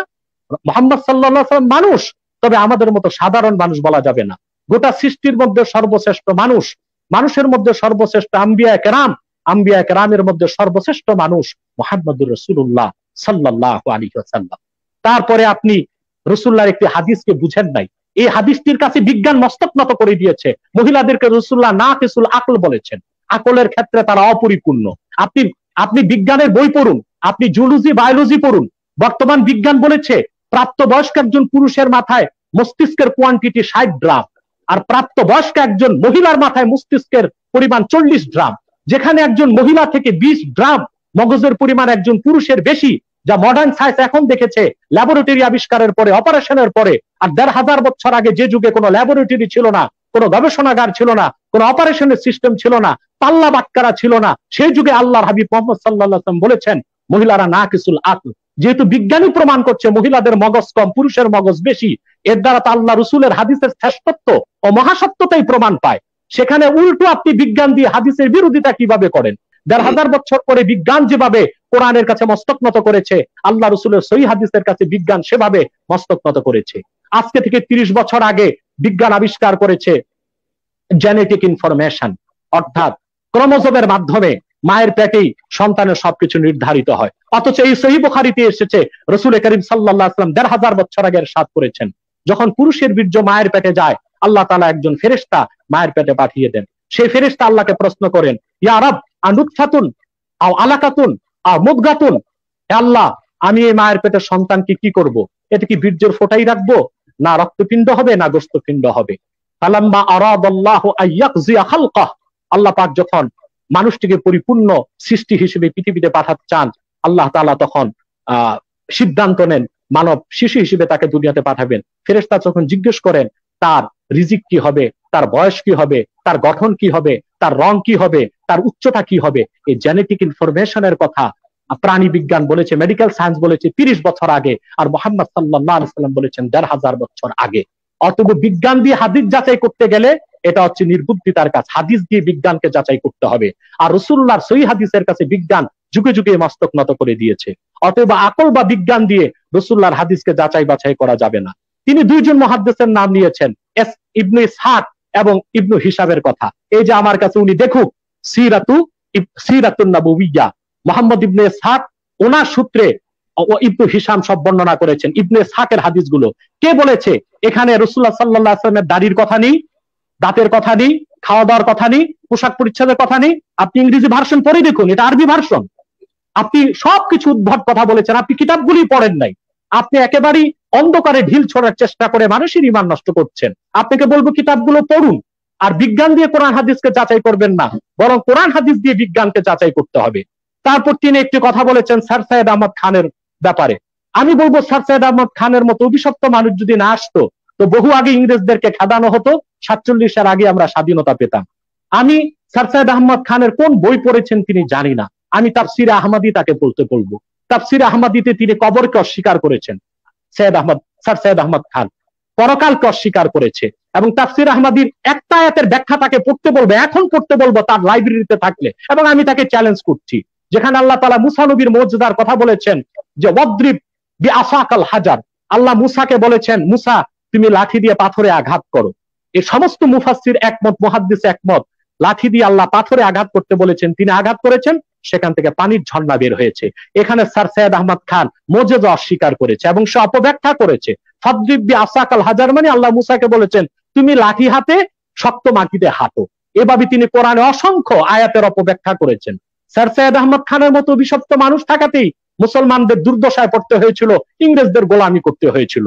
তারপর তিনি বুখারীর একটা হাদিসকে এনেছেন হাদিস অস্বীকারের ক্ষেত্রে, যে রাসূলুল্লাহ সাল্লাল্লাহু আলাইহি ওয়াসাল্লাম মেরাজে যখন গেলেন মুসা নবী কেন রাসূলুল্লাহকে বারবার আল্লাহর কাছে পাঠালেন, হাদিসের ব্যাখ্যাই তিনি পড়েন নাই। উনি ওনার আপার স্টোরে যে মগজ আছে এটা দিয়ে তিনি হাদিস যাচাই করতে চান না। হাসমি সাহেব, কোরআন হাদিস অনেক বড় জিনিস, অসীম। আপনার আমার খোপরিতে আছে 60 গ্রাম মগজ, এতটুক দিয়ে বিশাল হাদিসকে চিন্তা করা আমাদের উচিত হবে না। এটা আনসাইন্টিফিক, আনলজিকটিক। আমি আপনাকে মূল ব্যাখ্যাটা দিয়ে দিচ্ছি, মুসা নবীকে কেন আল্লাহ ষষ্ঠ আকাশে দাঁড় করালেন। আল্লাহ চেয়েছেন বারবার মুহাম্মদ সাল্লাল্লাহু আলাইহি ওয়াসাল্লাম আল্লাহর কাছে যাক, আর মুসা নবী আল্লাহকে দেখতে চেয়েছিলেন, দেখতে পারেন নাই। মুসা নবী তুর পাহাড়ে যে আল্লাহকে বলেছিলেন আমি তো তোমাকে দেখব, আল্লাহ তাআলা বলেছেন লান তারানি, তুমি দেখতে পারবে না আমাকে। তিনি জিদ করেছেন, তখন আল্লাহ তাআলা বলেছেন উনজুর ইলাল জাবাল, তুমি পাহাড়ের দিকে তাকাও। তখন আল্লাহ নূরের একটা ঝলক তিনি দেখতে পারেন নাই, বেহুশ হয়ে গেছেন। সেই স্বাদ আল্লাহ আচ্ছাদন করিয়েছেন মুসাকে মেরাজের রাতে, তাকে দাঁড় করিয়ে দিয়েছেন ষষ্ঠ আকাশে। আর আল্লাহ চাইলেন মুহাম্মদ সাল্লাল্লাহু আলাইহি ওয়াসাল্লামকে একটি অজুহাতে বারবার তিনি আরশে আজিবে কাছে টেনে নেবেন। সেজন্য মুসা নবী বারবার বলেছেন 50 ওয়াক্ত আপনার উম্মত পারবে না, কমায় আনেন। রাসূলুল্লাহ গিয়েছেন, আবার আল্লাহ দিদার লাভ করে এসেছেন। রাসূলুল্লাহর চেহারার নূর থেকে আল্লাহর নূরের তাজাল্লি মুসা দেখতে পেয়েছেন। এজন্য মুসা চেয়েছেন বারবার রাসূলুল্লাহ আল্লাহ দিদার লাভ করুক, আর বারবার মুসা নবী আল্লাহর নূরের তাজাল্লি দেখতে পান। আর আল্লাহ চেয়েছেন বারবার মুহাম্মদ সাল্লাল্লাহু আলাইহি ওয়াসাল্লাম আরশে আজিমে আসুক। এটা কোরআনের আরেকটি আয়াত দিয়ে আমি দলিল দিতে পারি। রাসূলুল্লাহ সাল্লাল্লাহু আলাইহি ওয়াসাল্লাম যখন হিজরত করে মদিনাতুল মুনাওয়ারাতে গেলেন, বাইতুল মুকাদ্দাসের দিকে নামাজ পড়েছেন 16 কি 17 মাস। রাসূলুল্লাহর মনটা চেয়ে তো কাবাকে কিবলা বানানো হোক। বারবার রাসূলুল্লাহ আকাশের দিকে তাকাইতেন, কিন্তু আল্লাহ হুকুম নাজিল করতেন না। আল্লাহ বলেছেন কদ নারা তাকাল্লুবা ওয়াজহিকা ফিস সামা, মুহাম্মদ সাল্লাল্লাহু আলাইহি ওয়াসাল্লাম আমি দেখি তোমার আকাশে তাকানো, তুমি অপেক্ষায় আছো কবে আমি কাবাকে কিবলা বানাবো। আল্লাহ চাইছেন রাসূলুল্লাহ বারবার আকাশের দিকে তাকাক, আল্লাহর দেখতে ভালো লাগে। ঠিক সেজন্য মুসাকে আল্লাহ ষষ্ঠ আকাশে দাঁড় করিয়েছিলেন, বারবার যেন মুসা নবী রাসূলুল্লাহকে আল্লাহর কাছে পাঠান, যেন আল্লাহ তার রাসূলের দিদার বারবার হয়। আর তার থেকে মুসার স্বার্থ ছিল রাসূলুল্লাহর চেহারা মোবারক দেখে আল্লাহর নূরের তাজাল্লি লাভ করা। আপনি তো সেই মারেফতেই ঢুকেন নাই, আপনি এসেছেন বুখারীর হাদিসে ভুল ধরতে। তারপরে আপনি একটি কথা বলেছেন যে আমি একটি প্রশ্ন করেছিলাম, আপনি তার কোন উত্তর, একটি উত্তরও সদুত্তর দিতে পারলেন না। তাও আমি বেশি বিরক্ত আপনাকে করব না, একটি উত্তর প্রশ্ন চাই। আবু হানিফার ব্যাপারে আপনি যা কিছু বলেছেন আবু হানিফার কোনো কথা তো কোরআনে নাই, কোত্থেকে বলেছেন? হাদিস তো মানেন না। তবে আমি দেখেছি আপনি হাদিস মেনে নিয়েছেন, সব হাদিস অস্বীকার করেন না, আপনি অনেক হাদিসকে বিশ্বাস করেন, এটা বারবার বলেছেন। অতএব আপনি যদি আরেকটু পড়াশোনা করেন সহিহ বুখারী আপনি সহজে বুঝতে পারবেন। এবার আসুন সহিহ বুখারীর একটি হাদিস আপনাকে পড়ে শোনাচ্ছি। হাদিসগুলো যে অনুমান নির্ভর নয়, আপনারা যে ইতিহাসগুলো পড়েন ঘটনা ঘটার 400 বছর পর লেখা, 600 বছর পর লেখা ইতিহাস, তা আপনারা বিশ্বাস করতেছেন। আর বুখারী 1200 বছর আগে ধারা পরম্পরা রক্ষা করে হাদিস বর্ণনা করেছে, সেটা বিশ্বাস করেন না। এটার ক্ষেত্রে আমি বলবো 2 এ 2 4, আপনি বলবেন না 2 এ 2 3। এটার তো কোনো উত্তর নাই। দেখেন বুখারী কিভাবে হাদিস সংকলন করেছে, ইংরেজি ভার্সন বাদ দিয়ে আরবি পড়ে একটু মূল বুখারী পড়ুন। আমি একটি হাদিস আপনাকে শোনাচ্ছি। অবিহি ক্বালা হাদাসানা উবাইদুল্লাহ ইবনে মুসা ক্বালা আখবারানা হানজালা ইবনে আবি সুফিয়ান আন ইকরামাহ ইবনে খালিদ আন ইবনে উমর রাদিয়াল্লাহু আনহুমা ক্বাল ক্বালা রাসূলুল্লাহ সাল্লাল্লাহু আলাইহি ওয়াসাল্লাম বুনিয়াল ইসলামু আলা খামস। এই হাদিসটির মধ্যে দেখা যাচ্ছে বুখারী শুনেছেন উবাইদুল্লাহ ইবনে মুসা থেকে, তিনি সরাসরি শুনেছেন হানজালা ইবনে আবি সুফিয়ান থেকে, তিনি সরাসরি শুনেছেন ইকরামা ইবনে খালিদ থেকে, তিনি সরাসরি শুনেছেন ইবনে ওমর থেকে, তিনি সরাসরি শুনেছেন আল্লাহ রাসূলের কাছ থেকে। ধারা পরম্পরা স্পষ্ট। আর ব্যক্তিগুলো কারা? তারা আমাদের মতো ঠুনকো কোনো ব্যক্তি নয়, কেউ গাধা পালতো কেউ ঘোড়া পালতো এরকম লোক নয়। প্রত্যেকের ইতিহাস, জন্ম কোথায় মৃত্যু কোথায়, কার কাছে কখন হাদিস শুনেছেন, এই সবগুলো এসেছে আসমাউর রিজালে, এসেছে তাবাকাত ইবনে সাদে, এসেছে বুখারীর তারিখে কবীরে, এসেছে বুখারীর তারিখে সগীরে। সবচেয়ে বড় কথা, আপনি যাকে দলিল মানেন মুহাম্মদ ইবনে ইসহাক, তিনিও এই রাবীদের পরিচয়গুলো মৃত্যু সন বর্ণনা সহ উল্লেখ করে গিয়েছেন। অতএব যেখানে আপনারা ইতিহাস মানেন, যেখানে আপনারা অন্যান্য বিষয়গুলো মানেন যার কোনো ধারা সূত্র পরম্পরা নেই, সেই ক্ষেত্রে সহিহ বুখারী মানতে কোনো মুসলমানের সন্দেহ থাকতে পারে না। হ্যাঁ, আমরাও বলি, আপনি যে একটি হাদিস বলেছেন আল্লাহ রাসূল সাল্লাল্লাহু আলাইহি ওয়াসাল্লামকে উট সাজদা করেছে, এই হাদিসটি কোথায় আছে আপনি কিতাবের নামই বলতে পারলেন না। এর মানে আপনি অনুমান নির্ভর কথা বলেন। গবেষকের কাছ তো এটা না, গবেষক তো পড়াশোনা করে কথা বলবে। হাদিসটি এসেছে মুসনাদ ইমাম আহমদ বিন হাম্বলে। উট যখন রাসূলুল্লাহকে সাজদা করেছেন তখন সাহাবায়ে কেরাম বলেছেন, ইয়া রাসূলুল্লাহ, আমরা আপনাকে সাজদা করতে চাই। রাসূলুল্লাহ সাল্লাল্লাহু আলাইহি ওয়াসাল্লাম তখন বলেছেন, লাউ আমারতু আহাদান আইয়াসজুদা লি আহাদিন লা আমারতুল মারআতা আন তাসজুদা লি যাওজিহা। যদি আমি কাউকে আল্লাহ ছাড়া কাউকে সাজদা করার কথা বলতাম, তাহলে আমি নারীদেরকে বলতাম তারা যেন তাদের স্বামীর পায়ে সাজদা করে। এটা সিয়াসিত্তার কোথাও নাই, এই হাদিস এসেছে আহমদ বিন হাম্বলের মুসনাদে। আমরা বলি আহমদ বিন হাম্বলের মুসনাদে অনেক জয়ীফ হাদিস আছে, অনেক মওযু হাদিসও আছে। তাই একটি হাদিসের রেফারেন্স দিয়ে সহিহ বুখারীর মতো প্রামাণ্য সর্ববিশুদ্ধ হাদিসের কিতাবে আপনি প্রশ্ন তুলবেন, এটা কোনো জ্ঞানবান লোকের কাজ নয় বলে আমি বিশ্বাস করি। আশা করি আপনার প্রতিটি অপব্যাখ্যার জবাব আমরা দিতে পেরেছি। অসংখ্য ধন্যবাদ জনাব এনায়েতুল্লাহ আব্বাসী। তো তাজ হাশমি, আপনাকে আমি ফ্লোর দিতে চাচ্ছি, আপনি কি কাউন্টার আর্গুমেন্ট করবেন নাকি আমি নেক্সট টপিকে যাব? এটাকে শেষ করতে হবে।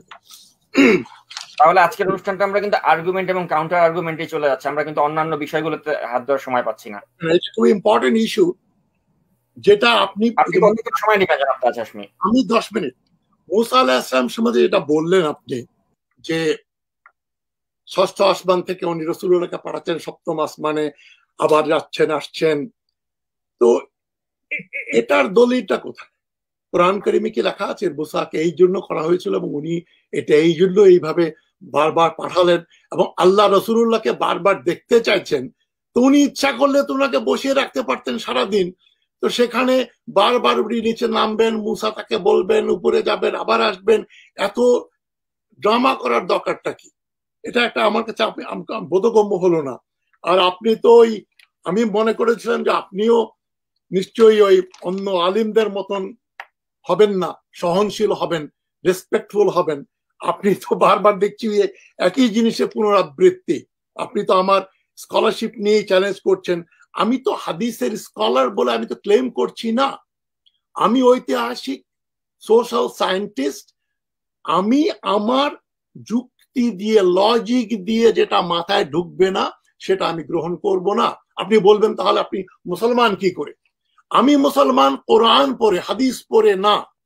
আমি কোরআন, যেটা আপনি ওই যে জেনেটিকের কথা বলছেন, পেটে যে এই যে মানে clot of blood, lump of flesh, then bones, মানে তারপরে রুহ, এই এত স্টেজ, 4-5টা স্টেজ, এক জাপানিজ ডাক্তার, ওই কি বলে জেনোমেট সায়েন্টিস্ট, উনি এটা পড়ে মুসলমান হয়ে গেছেন। তো টরন্টো ইউনিভার্সিটির একজন প্রফেসর মুসলমান হয়েছেন যে রাসূলুল্লাহ কি করে জানতেন যে পেটের ভিতরে বাচ্চার এই যে স্টেজ, প্রথমে রক্তের কণা, সেটা থেকে লাম্প, একটা মাংসপিণ্ডের উপরে ফ্রেম, তারপরে অর্গানস, চোখ, নাক, হাত, পা পরে আসছে।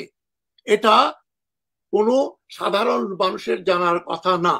তারপরে সমুদ্রের ভেতরে স্পিসিস, যত রকম জীবজন্তু আছে, পৃথিবীর ডাঙ্গার চেয়েতে সমুদ্রের ভিতরে, পানির ভিতরে বিভিন্ন বেশি জাতীয় প্রজাতি মানে জীবজন্তু আছে।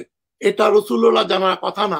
উনি হয়তো লোহিত সাগর জীবনে কয়েকবার দেখে থাকলেও দেখতে পারেন জেদ্দাতে গিয়ে, ওনার সমুদ্রে যাওয়ার, সমুদ্রের ভিতরে খবর রাখার কথা না।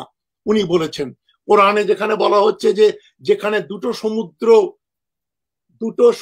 দুটো বাহার এক হচ্ছে কিন্তু দুটোর পানি ভিন্ন, এটা পড়লে যে কোনো লোক যে মুসলমান না সে মুসলমান হয়ে যাবে। কেননা এটা একমাত্র গালফ অফ আলাস্কা, নর্থ আমেরিকার উপরে আলাস্কার ওইখানেই একমাত্র এই জিনিসটা, মিরাকলটা আছে। Pacific Ocean and Atlantic Ocean, প্রশান্ত মহাসাগর এবং আটলান্টিক মহাসাগর এক হয়েছে।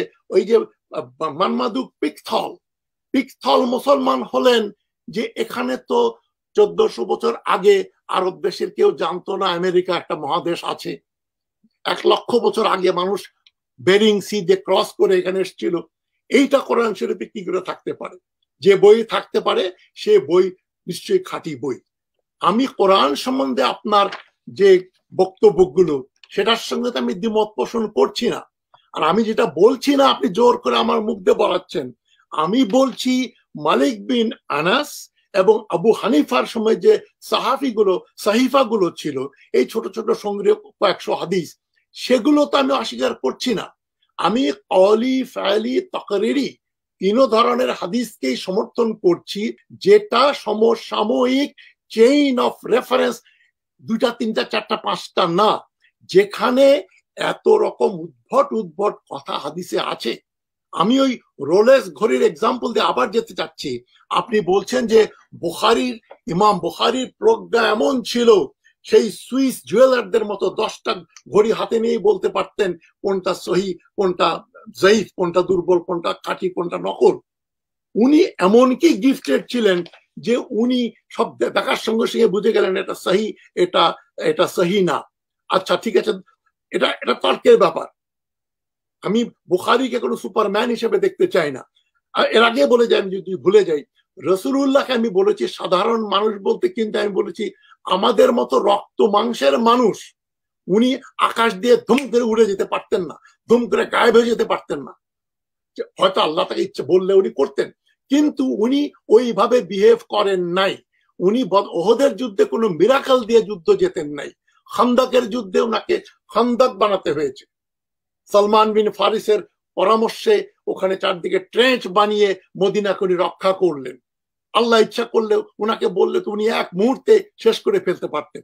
উনি সাধারণ মানুষের পর্যায়ে নেমে যাতে আমরা উনাকে অনুকরণ করতে পারি। আপনি তো আমার কথার মূল কথাটাই বুঝতে পারছেন না। উনাকে আমরা তখনই ফলো করতে পারবো যখন উনার খিদা লাগবে। যদি তাহলে তো বলতে ও রাসূলুল্লাহ রোজা রাখতেন, উনার তো খিদা লাগতো না, উনি তো সুপারম্যান, আমরা কি আর পারবো না? উনি এই কাজ করতে পারতেন, আমরা কি পারবো না? তারপরে আপনার ওই নাকাসুল আকলের কথা, যেটা 60 গ্রাম আর 40 গ্রাম, কোয়ান্টিটি দিয়ে জিনিসের কোয়ালিটি বিচার করা যায় না। আমরা যে মহিলাদের সম্বন্ধে যে সবচেয়ে বড় শত্রু হচ্ছে মহিলাদের প্যাট্রিয়ার্কি, পুরুষতন্ত্র। এটা সব যুগে সর্বযুগেই থাকে। পুরুষ মানুষ সবসময় মেয়েদেরকে নিকৃষ্টতম মনে করে, ইউরোপে আরো বেশি। একমাত্র ইসলাম প্রথম ধর্ম যেটা মহিলাদেরকে অনেক উঁচু আসনে বসালো, যেখানে বাইবেলের, আমার এক খ্রিস্টান বন্ধুকে আমি বলেছি, খ্রিস্টান মহিলা বন্ধুকে, যে দেখো আমি যদি খ্রিস্টান হতাম, আমি যদি মহিলা হতাম এবং খ্রিস্টান হতাম, বাইবেলের প্রথম পৃষ্ঠা পড়ার পরেই আমি খ্রিস্ট ধর্ম ত্যাগ করতাম। বলছে কেন? সে মহিলা ক্যাথলিক, খুব ডিভোট খ্রিস্টান। আমি বলছি দেখো তোমাদের বাইবেলে লেখা আছে এই যে নিষিদ্ধ ফল খাওয়ার পরে আদমকে যখন আল্লাহ ইন্টারোগেট করছেন, তো বাইবেলের আদম বলছেন আল্লাহকে যে আল্লাহ, the woman you gave me sinned, যে মহিলা তুমি আমাকে দিয়েছো সে মহিলা পাপ করেছে। আল্লাহ বলছেন I will take care of that, আমি ওটা টেক কেয়ার করব, আমি ওকে চাইল্ড বার্থের কষ্ট দেব, ছেলে বাচ্চা জন্ম দিতে তার কষ্ট হবে 9 মাস, ওইটা তাকে দেব, প্রতি মাসে তার মেনস্ট্রুয়েশন হবে, এই কষ্ট তাকে দেব, এবং পুরুষ মানুষ তার শাসক হবে, তার মালিক হবে, তাকে অধীনস্থ করে রাখবো। আমি বললাম দেখো আল্লাহ দোষ করলো দুজনে, আর শুধু হাওয়ার উপর দোষ চাপিয়ে দিল, ইভের উপর দোষ চাপিয়ে দিল। কোরআন মাজিদে কিন্তু হাওয়া এন্ড আদম, ইভ এবং আদম দুইজনই কালেকটিভলি যুক্তভাবে দোষী। সুতরাং কোরআন মাজিদে এই রিব দিয়ে হাওয়াকে তৈরি করা হয়েছে এটা বলা হয়নি, রূহ সৃষ্টি করেছেন, যেটা বললাম ফাতেমা মারনেসি বলছেন, মরক্কান হাতন, নাম শুনে থাকতে পারবেন, ফাতেমা মারনেসি, লায়লা আহমেদ, এবং আরো আপনি বললে আমি 50টা নাম দিতে পারি। তারা মহিলা, খাঁটি মুসলমান, তাদের যে তফসির এটা অদ্ভুত রকম, টোটালি ডিফারেন্ট দেন পুরুষ মানুষ যা লিখেছে। সুতরাং পুরুষ মানুষের বিচারে 60 গ্রাম 40 গ্রামের চেয়ে বেশি। এমন এমন মহিলা সায়েন্টিস্ট আছেন, মহিলা রাষ্ট্রনায়ক আছেন, যেমন অ্যাঙ্গেলা মার্কেল, জার্মানির ইতিহাসে তাকে বলা হয় যে সর্বশ্রেষ্ঠ শাসক। সুতরাং এইভাবে আমরা বিচার করতে পারি না যে পুরুষ মানুষ ব্রেন বেশি বলেই, কোয়ান্টাম বেশি বলে তারা বেশি বুদ্ধিমান, এটা আমি মেনে নিতে পারি না। তারপর আপনি চেইনের কথা বলছেন, ওই চেইনের কথা তো আমিও জানি, কিন্তু আমি ওই চেইনটাকে অস্বীকার করছি। যে মানুষ যেখানে 6 লক্ষ হাদিস বাজারে ঘুরে বেড়াচ্ছে, তার মানে কি মিথ্যা হাদিস প্রচার করার একটা কালচার ছিল। এটাকে আপনি এটা রকেট সায়েন্স তো না, আপনাকে আমি কমন সেন্সের কথা বলছি। যে বাজারে জাল জিনিস বিক্রি হচ্ছে, তার মানে কি হাদিস প্রচার করা একটা লাভজনক ব্যাপার ছিল। হাদিস, মিথ্যা হাদিস বয়ান করা একটা উদ্দেশ্য প্রণোদিত ভাবে এটা মুসলমানদের ক্ষতির কারণ ছিল, যেটা ইচ্ছা করে মুসলমানের শত্রু, ইসলামের শত্রুরা ফেক চেইন দিয়ে, ফেক রাবির চ্যানেল চেইন বলে তারা বর্ণনা করেছে, যাতে ইসলাম ধর্মটা পারভার্টেড হয়ে যায়, ওদের মধ্যে যাতে সন্দেহের উদ্রেক হয়। কেউ কোরআন পড়ে কাফির হবে না, হাদিস পড়ে হতে পারে, কোরআনের তাফসির পড়ে হতে পারে যদি ভুল তাফসির হয়, কোরআনের আক্ষরিক অনুবাদ পড়লে হতে পারে। যেখানে তসলিমা নাসরিন বাংলা অনুবাদ পড়েছে, পড়ে বলছে যে মহিলাদেরকে, পুরুষদেরকে বলা হচ্ছে আওয়াম আর মালিক, এটা পড়ে বলছে এটা কি করে হয়। তারপরে বলছে নারীরা তোমাদের শস্যক্ষেত্র, যেভাবে ইচ্ছা বিচরণ করতে পারো। যে ল্যাঙ্গুয়েজে বাংলা কোরআন শরীফের ট্রান্সলেট করা হয়েছে খুবই ভালগার এন্ড ডিমিনিং, মহিলাদেরকে অবদমিত করা হয়েছে। কিন্তু আমি যে ইংলিশ ট্রান্সলেশন, আহমেদ আলী পাকিস্তানের, উনি অ্যাম্বাসেডর ছিলেন, উনি আরবি, ক্লাসিক্যাল আরবিও জানতেন, কারেন্ট আরবিও জানতেন, হিস্ট্রি জানতেন, পলিটিক্স জানতেন। Ahmed Ali is much more preferable than any other. এই যে বাংলায় বা ইংরেজিতে যে অন্যান্য ট্রান্সলেশন গুলো যেগুলো আছে, ওগুলো গ্রহণযোগ্য না। আমি যে জিনিসটা জানি আপনি ধরে নিচ্ছেন আমি জানি না। তো চেইন আছে, ঠিক আছে। আমি আবু হুরায়রার কথা বলছেন, আবু হুরায়রা রাসূলুল্লাহকে কতদিন পেয়েছেন? সবচেয়ে কম সময় পেয়েছেন সাহাবীদের মধ্যে আবু হুরায়রা। উনি মুসলমানই হলেন 629 খ্রিস্টাব্দে, আর 632-এ রাসূলুল্লাহ ইন্তেকাল করলেন। 29 থেকে 32, 3 বছরের মতো। সেখানে আপনি বলবেন আমি কোথেকে পেলাম? হযরত ওমর বলছেন এই আবু হুরায়রা যত্র তত্র হাদিস বর্ণনা করে যাচ্ছে, সবচেয়ে বড় বেশি রাওয়ায়াত করেছেন আবু হুরায়রা। একটা হাদিস আবু হুরায়রা বর্ণনা করছেন, উনি বলছেন 3টা জিনিস মানুষের মধ্যে মানুষকে বিপদে ফেলে, মানুষের জন্য দুর্ভাগ্য ডেকে আনে। কি 3টা? কি? বাড়ি, ঘোড়া এবং মেয়ে মানুষ। Horse, house and women, 3 things bring misery to human being. Aisha রাদিয়াল্লাহু আনহা, উনি বেঁচে ছিলেন, উনি বলছেন যে আবু হুরায়রার শিক্ষা হয় নাই, ঠিক মতো উনি হাদিস শোনেন নাই। রাসূলুল্লাহ একদিন আমাদের বলছেন যে ইহুদিরা মনে করে, ইহুদিরা ভুল, ইহুদিরা মনে করে তিনটা জিনিস দুর্ভাগ্য ডেকে আনে, নতুন বাড়ি, ঘোড়া এবং মেয়ে মানুষ। তো যেটা আয়েশা সিদ্দিকা রিপ্রিমেন্ড করেছেন আবু হুরায়রাকে, হযরত ওমর ফারুক বলেছেন যে আমরা রাসূলুল্লাহকে এত বছর দেখলাম, তারপরেও কোনটা বলতে কোনটা বলে ফেলবো এই ভয়ে আমরা হাদিস বর্ণনা থেকে বিরত থাকি। আর এই আবু হুরায়রা যত্র তত্র হাদিস বর্ণনা করে যাচ্ছেন, এবং তার হাদিস সম্বন্ধে মুসলিম ফেমিনিস্ট রাইটাররা বলছেন, আবু হুরায়রাকে বলছেন যে বিয়ে শাদী করে নাই, লোকটা নারী বিদ্বেষী, এবং যত্র তত্র যা শুনেছেন অর্ধেক শুনেছেন বর্ণনা করে দিচ্ছেন। সুতরাং সব রাবির, সব কালেক্টরের বর্ণনাই যে হাদিস সহি এটা আপনি বিশ্বাস করতে পারেন, আমি করি না। আমার ইমানে বলছে আমি ফেলি হাদিস এবং তৎকালীন সাহিফা, আপনি প্রায় 13 মিনিট বলেছেন এবং আমাদের হাতে আর 20 মিনিটের মতো সময় রয়েছে, আমি বিশ্বাস করি।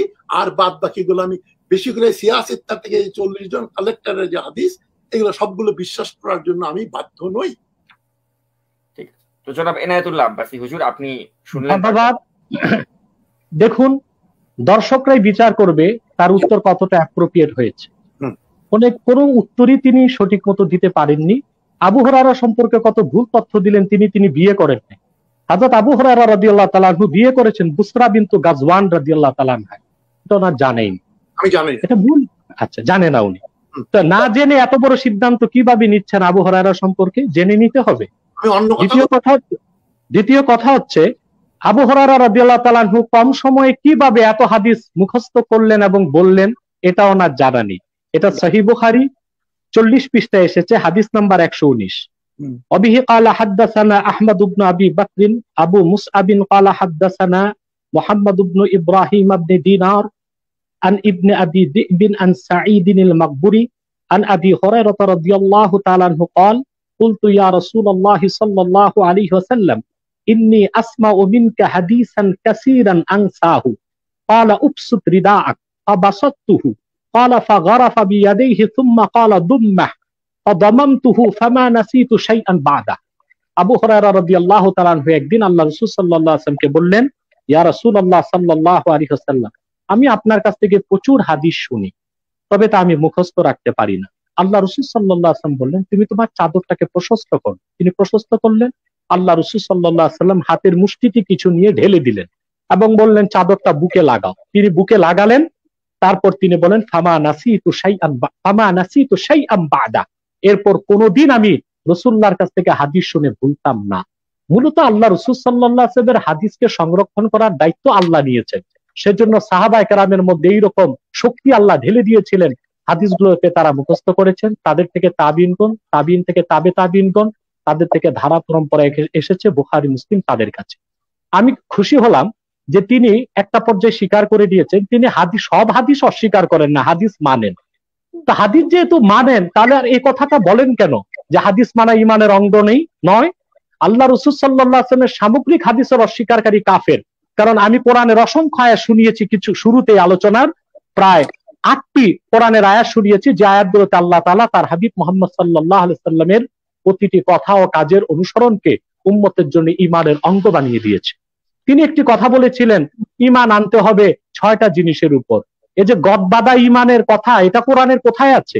কোরআনে এসেছে, লাইসাল বিররা আন তুওয়াল্লু উজুহাকুম কিবালাল মাশরিকি ওয়াল মাগরিব ওয়ালাকিন্নাল বিররা মান আমানা বিল্লাহ। ইমানের কথা বলে আল্লাহ বলেছেন আল্লাহর উপর ইমান আনতে হবে, রাসূলুল্লাহর উপর ইমান আনতে হবে। রাসূলুল্লাহর উপর ইমান আনার ব্যাখ্যা কি সেটা পড়ুন। রাসূলুল্লাহর উপর ইমান আনার অর্থ হচ্ছে যে ইমান বির রাসূল কি, রাসূলুল্লাহর উপর ইমান পুরাপুরি না আনলে সে ব্যক্তি মুসলমান হবেই না। সেটা কি? আল ইমান, ইমানের সংজ্ঞা এসেছে হুয়া মুজাররাদু তাসদীকিন নবী মুহাম্মদ সাল্লাল্লাহু আলাইহি ওয়াসাল্লাম উলিমা জারুরাতান। আল্লাহ রাসূল মুহাম্মদ সাল্লাল্লাহু আলাইহি ওয়াসাল্লাম ১৫০০ বছর আগে আল্লাহর পক্ষ থেকে যা কিছু এনেছেন সেটা কোরআন, যা কিছু বলেছেন, যা কিছু করেছেন তা হাদিস। এই তিনটাকে যে বিশ্বাস করবে সে মুসলমান, সে মুমিন, নতুবা সে কাফের। অতএব সামগ্রিকভাবে রাসূলুল্লাহ সব হাদিসকে অস্বীকার যে করবে সে কাফের হয়ে যাবে। তবে কেউ যদি বলে আমি সহিহ হাদিসগুলোকে বিশ্বাস করি, হাদিসের মধ্যে যেটা মওযু বা যঈফ তা মানি না, সেটা ভিন্ন কথা। তিনি ইমাম বুখারীর ব্যাপারে বলেছেন, 6 লক্ষ হাদিস যেখানে ঘোরাঘুরি করেছে সেখানে সহিহ হাদিস তিনি কিভাবে পেলেন? এখন তো এমিটেশনের নকল স্বর্ণের অলংকারে ভরে গেছে দেশ বিদেশ, আসল স্বর্ণের দোকানে কমই মানুষ যায়। তাই বলে কি কোনো পাগল বলবে দুনিয়াতে এখন আর স্বর্ণ নেই? আসল স্বর্ণকারের কাছে গেলে স্বর্ণ পাওয়া যাবে। যে সমস্ত ইহুদি মোনাফেকরা মিথ্যা হাদিস বানিয়েছিল ওগুলো থেকে সবচেয়ে বাছবিচার করে বিশুদ্ধগুলো একত্রিত করতে পেরেছেন বলেই তো বুখারীর সংকলিত সহিহ বুখারীর মাহাত্ম্য এবং তাৎপর্য এত বেশি। এটাও তো বড় সেন্স লাগে না, শুধু ননসেন্স ছাড়া কনসেন্স যে সেও বুঝবে, যেটা একটা সহজ কথা। এত হাজার হাজার মওযু হাদিস থেকে ইমাম বুখারী সহিহ হাদিসগুলোকে বাছাই করেছেন, এটাই ছিল তার অন্যতম একটি মাহাত্ম্য এবং বৈশিষ্ট্য। আর সেটা তিনি ঘরে বোখারাতে বসে করেন নাই, তিনি ঘুরে ঘুরে করেছেন। হাদিস সংকলন করেছেন 16 বছর। তিনি সবচেয়ে বেশি সফর করেছেন হেজাজ, আরবে ঘুরেছেন, কারণ সাহাবায়ে কেরামের উত্তরসূরি ছিলেন আরবে, এজন্য আরবের মধ্যে তিনি হাদিসগুলোকে সংগ্রহ করেছেন। হাদিস সংগ্রহণ পাতলা কোনো কাজ ছিল না, ধারা পরম্পরা রক্ষা করে তারা হাদিস সংগ্রহ করেছেন। ইবনে মাজাহ শরীফের মধ্যে হাদিস এসেছে একজন ব্যক্তি মদিনাতুল মুনাওয়ারা থেকে 15 দিনের পর সফর করে দামেস্কে গিয়েছেন, আবার 15 দিন পর সফর করে মদিনা মুনাওয়ারায় ফিরে এসেছেন। তিনি যে সাহাবীর কাছে গেলেন, সাহাবী জিজ্ঞেস করলেন তুমি কেন এসেছো? তাবী বললেন আমি আল্লাহ রাসূল সাল্লাল্লাহু আলাইহি ওয়াসাল্লামের একটি হাদিস আপনি জানেন তা শুনতে এসেছি। তিনি বললেন তুমি মদিনা মুনাওয়ারা থেকে 1 মাসের পথ অতিক্রম করে এসেছো আবার যাবে, তোমার কি ব্যবসা বা অন্য কোনো উদ্দেশ্য নেই? তিনি বলেছেন না, শুধু এই একটি হাদিস নেবার জন্য এসেছি। এর থেকেই বোঝা যায় যে হাদিস সংগ্রহ, হাদিস গ্রহণ ও সংকলন কতটা মহাসত্যের মানদণ্ডে উত্তীর্ণ হয়েছে। তবে ডক্টর তাজ হাজমি সাহেব যেভাবেই হোক এটা স্বীকার করেছেন হাদিস তিনি মানেন, তবে সব হাদিস মানেন না। আমি ওনাকে অনুরোধ করব হাদিসের কিতাব এবং যেভাবে হাদিসের কিতাব অধ্যয়ন করতে হয় সেই অথেন্টিক সোর্স থেকে আপনাকে অধ্যয়ন করতে হবে। আপনি একজন স্কলার, ইতিহাসে আপনি ইতিহাস পড়েছেন কার কাছে? নিশ্চয় আপনি ইতিহাস পড়তে কলেজে যান নাই, প্রাইমারি স্কুলে যান নাই, বিশ্ববিদ্যালয়ে ইতিহাসের ডিপার্টমেন্টে ভর্তি হয়েছেন, তারপরে প্রফেসরের কাছে ইতিহাস শিখেছেন। অতএব আপনি যেহেতু হাদিসের ডিপার্টমেন্টে পড়েন নাই, আপনি ইতিহাসের ছাত্র হয়ে যেখানে 16-17 বছর পড়াশোনা করে একটা লোক মুহাদ্দিস হয়, সে কাজটি আপনি কেন নিলেন? সেটা তো হয়ে গেল এমবিবিএস এর বইগুলি ক্লাস 5 পাস ছাত্র বাড়িতে পড়ে ট্রিটমেন্ট করলে রোগী মারা যাবে, সেই অবস্থা হবে। আপনি ইতিহাস নিয়ে অনেক অভিজ্ঞ, আমি জানি জ্ঞান সমুদ্র আপনি ইতিহাস পড়েছেন। আর আমি সবচেয়ে অবিশ্বাস করি ইতিহাসকে। ইতিহাস মানে ভিত্তিহীন, এর কোনো ভিত্তি নাই, এর কোনো সূত্র নাই, এর কোনো ধারা পরম্পরা নাই। আপনাকে একটা উদাহরণ দিয়েছি আমি, পম্পই নগরীর ইতিহাস এখন আমরা পড়ি, পম্পই শহর ধ্বংসের 900 বছর পরে লেখা, সেটাকে আপনি ঠিকই মানতেছেন, কিন্তু ধারা পরম্পরা আছে, বিশুদ্ধতা আছে, সত্যের মহাসত্যের মানদণ্ডে উত্তীর্ণ বুখারী শরীফ আপনি মানবেন না। তবে কারো মানার ক্ষেত্রে জবরদস্তি নেই, কারণ আল্লাহ কোরআনে শিখিয়েছেন লা ইকরাহা ফিদ্দিন। অতএব সাবস্টেন্স হচ্ছে এটা যে রাসূলুল্লাহর হাদিস অস্বীকারী কাফের এবং জিদ্দিক, এতে কোনো সন্দেহ নাই। হাদিসকে মানতে হবে, বিশ্বাস করতে হবে। হাদিস মানা ছাড়া ইসলামের অস্তিত্ব পাওয়া যাবে না। কারণ আপনি যে নামাজের রাকাতগুলো খুঁজে পেয়েছেন পড়েন, এটা হাদিস দিয়ে প্রমাণিত, হোক কাউলি হোক ফেলি, বাট হাদিস, হোক কাউলি হোক ফেলি, হাদিস মানতেই হবে। যাকাতের ব্যাপারে আল্লাহ কোরআন কারীমে বলেছেন যাকাতের মিকদার কি 2.5%, তারপরে ছাগলের ক্ষেত্রে কি জাকাত, উটের ক্ষেত্রে কি জাকাত, তা হাদিসে এসেছে। আপনি হাদিস অস্বীকার করবেন, জাকাতের অস্তিত্ব খুঁজে পাবেন না। এভাবে সব ক্ষেত্রে হাদিসকে ছাড়া, সহিহ হাদিস ছাড়া ইসলাম অচল হয়ে যাবে। অতএব হাদিস অস্বীকারের কোনো সুযোগ নেই। তৃতীয়, আপনি আরেকটু বাকি আছে কথা, তিনি সায়েন্টিফিক একটি মতকে খণ্ডন করতে পারেন নাই। রাসূলুল্লাহ সাল্লাল্লাহু আলাইহি ওয়াসাল্লাম নাকিসুল আকল মহিলাদের বলেছেন, মহিলাদের মগজকে এটা 1500 বছর পর বিজ্ঞান দেখেছে। কোয়ালিটি আর কোয়ান্টিটি অন্য ক্ষেত্রে চলবে, মগজের ক্ষেত্রে চলবে না। কারণ বিজ্ঞানও স্বীকার করেছে আইকিউ, ইন্টেলিজেন্ট কোয়েশ্চেন যার বেশি সে তত মেধাবী। আর ইন্টেলিজেন্ট কোয়েশ্চেন নির্ভর করে মগজের কোয়ান্টিটির উপর এবং মগজের নিউরন কোষের প্যাচের উপর। অতএব মহিলাদের নিউরন কোষের প্যাচ কম, পুরুষের নিউরন কোষের প্যাচ বেশি, তার ইন্টেলিজেন্ট কোয়েশ্চেন বেশি। সেই জন্যই রাসূলুল্লাহ সাল্লাল্লাহু আলাইহি ওয়াসাল্লাম বলেছেন নাকিসুল আকল। আপনি যে অপব্যাখ্যা দিয়েছেন এটা ফুললি আনসায়েন্টিফিক। শুধু তাই না, আপনাকে কয়েকটা দৃষ্টান্ত দিচ্ছি। ইসলাম পুরুষ ও মহিলার সমান অধিকারকে স্বীকার করে না, ন্যায্য অধিকারকে স্বীকার করে। কোথাও নারী পুরুষের চেয়ে বেশি অধিকার পেয়েছে, কোথাও পুরুষ নারীর চেয়ে বেশি অধিকার পেয়েছে। আপনি আরেকটি ভুল ইনফরমেশন দিয়েছেন, কোরআন 2 জনকে দায়ী করেছে না, কোরআন শুধু আদমকে দায়ী করেছে, হাওয়াকে দায়ী করে নাই। আল্লাহ কোরআনে বলেছেন শুধু আদমকে দোষারোপ করেছে, মা হাওয়াকে দোষারোপই করেনি আল্লাহ তাআলা কোরআনে। হাদিস ও রাসূল কারীম সাল্লাল্লাহু আলাইহি ওয়াসাল্লাম দোষারোপ করেননি। আপনি আরো কয়েকটি কথা বলেছেন, মুসাকে আল্লাহ বসালেন কেন? আল্লাহ তো রসুলকেই বসায় রাখতে পারতেন। এই কেনর কোন উত্তর আছে? তাহলে আল্লাহ পৃথিবীতে কেন পাঠালেন আমাদের? আদম হাওয়াকে দিয়ে আমাদের বংশ বিস্তার তো বেহেশতেই করতে পারতেন। এই কেনর তো উত্তর নাই। আমরা সূর্যোদয় দেখি পূবে, ডুবতে দেখি পশ্চিমে, কেন উত্তর দক্ষিণে কেন দেখি না? জোয়ার বাটা কেনই? কেনর তো কোনো উত্তর নাই। যেটা আল্লাহ নিজাম করেছেন, আইন করেছেন, ল করেছেন, সেটা মেনে নিতে হবে। বাস্তবমুখী হন, বাস্তবতাকে স্বীকার করুন। তারপর আপনি একটি তথ্য দিয়েছেন, আমেরিকাতে মানব জাতি গেছে 1 লক্ষ বছর আগে। বেরিং প্রণালী দিয়ে সঠিক ইতিহাস হচ্ছে 25,000 বছর আগে মানুষ আমেরিকা গিয়েছে। সাইবেরিয়া এবং বেরিং প্রণালীর মাঝখানে বরফ পড়ে গিয়েছিল, তখন একদল লোক পার হয়ে চলে গিয়েছে আমেরিকাতে। এটা 25,000 বছর আগে, 1 লক্ষ বছর আগে নয়।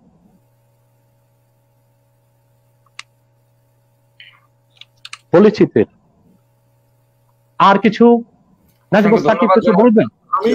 ধন্যবাদ জনাব মেদিনাতুল্লাহ আব্বাসী। আমাদের অনুষ্ঠানে আমরা শেষ প্রান্তে চলে এসেছি। তো হাদিস নিয়েই মূলত আমাদের আলোচনাটি আজকে হলো, অন্যান্য বিষয়গুলো আমরা টাচ করার সুযোগ পেলাম না।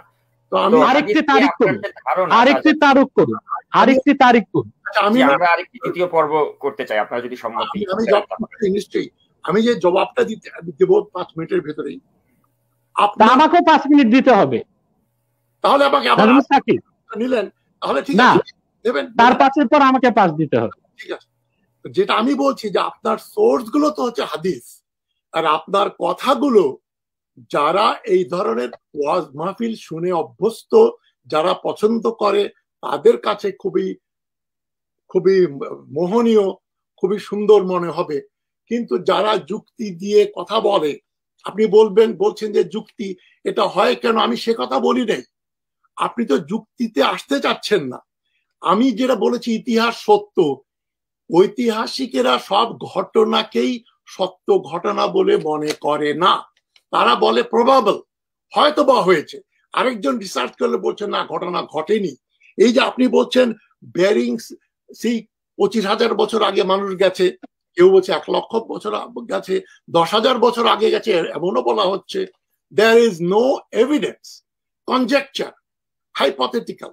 এই যে পম্পেই নগরীতে ভূমিকম্প হলো 900 বছর পরে খোঁজ পেল, পম্পেই নগরী কি ইটালির বাইরে? তো না, ইটালির ভিতরেই তো।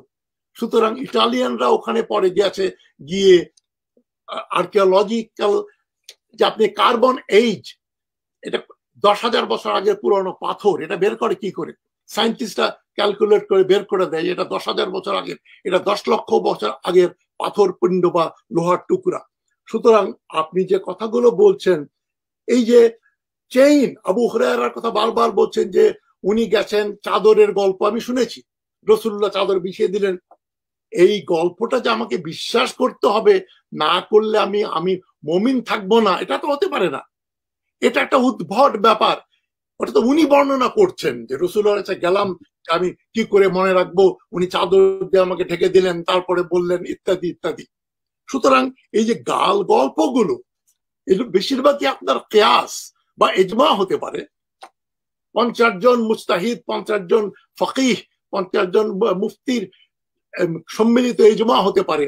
ইজমা হলেই যে সবগুলো 50 জন বুদ্ধিমান লোক যদি ইজমা করে, আমি রাজি আছি। 50 জন অতটা পরিপক্ক বুদ্ধিসম্পন্ন ব্যক্তি নন যে যেটা সিদ্ধান্তে আসেন সেই সিদ্ধান্ত আবার মানতে হবে, এমন কোনো ব্যাপার নেই।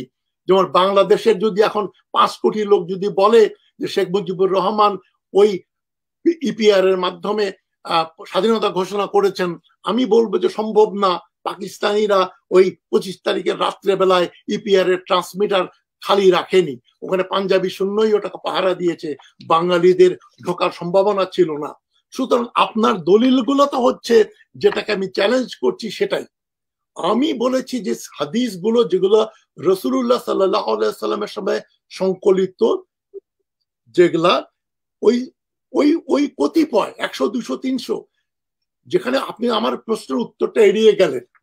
6 লক্ষ হাদিস কেন বিচরণ করছে, কেন মিথ্যা হাদিস বাজারে চলছে? আমি যদি একটা 500 পৃষ্ঠার বই কিনি, 500 পৃষ্ঠার বইয়ের ভিতরে যদি 10টা ভুল তথ্য থাকে, তাহলে আমি ওই পুরো বইটা সম্বন্ধে সন্দিহান হয়ে যাব।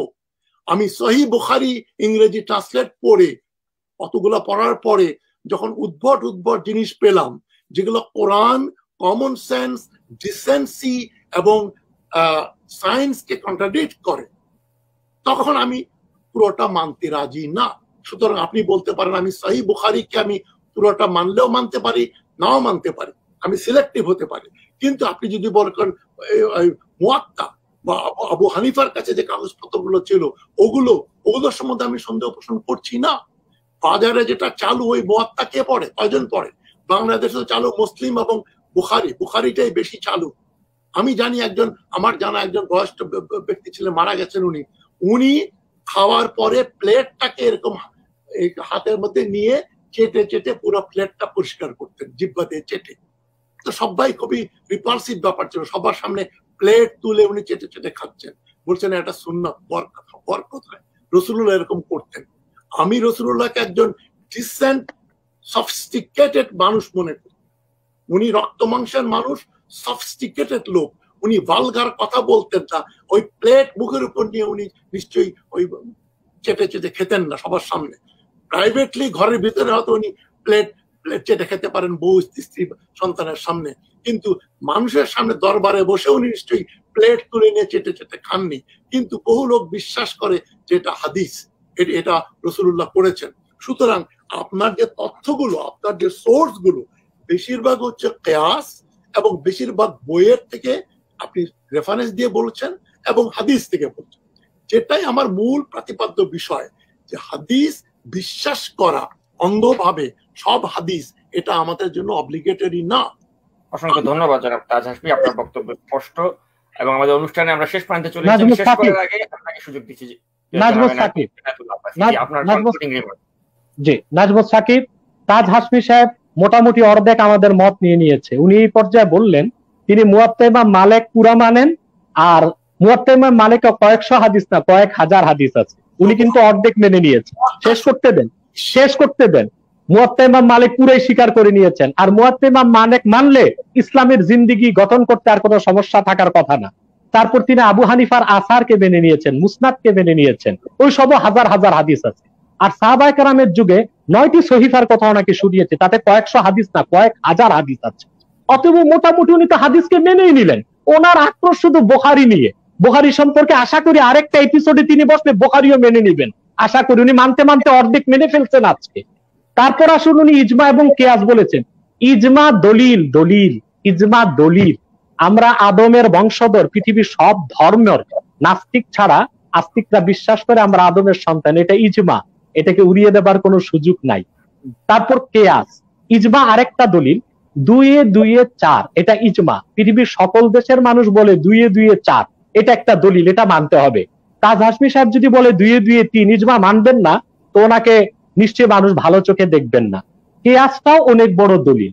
আমি একজন মানুষ, তাজ হাশমি একজন মানুষ, এটা কি কোরআন হাদিসে লেখা আছে?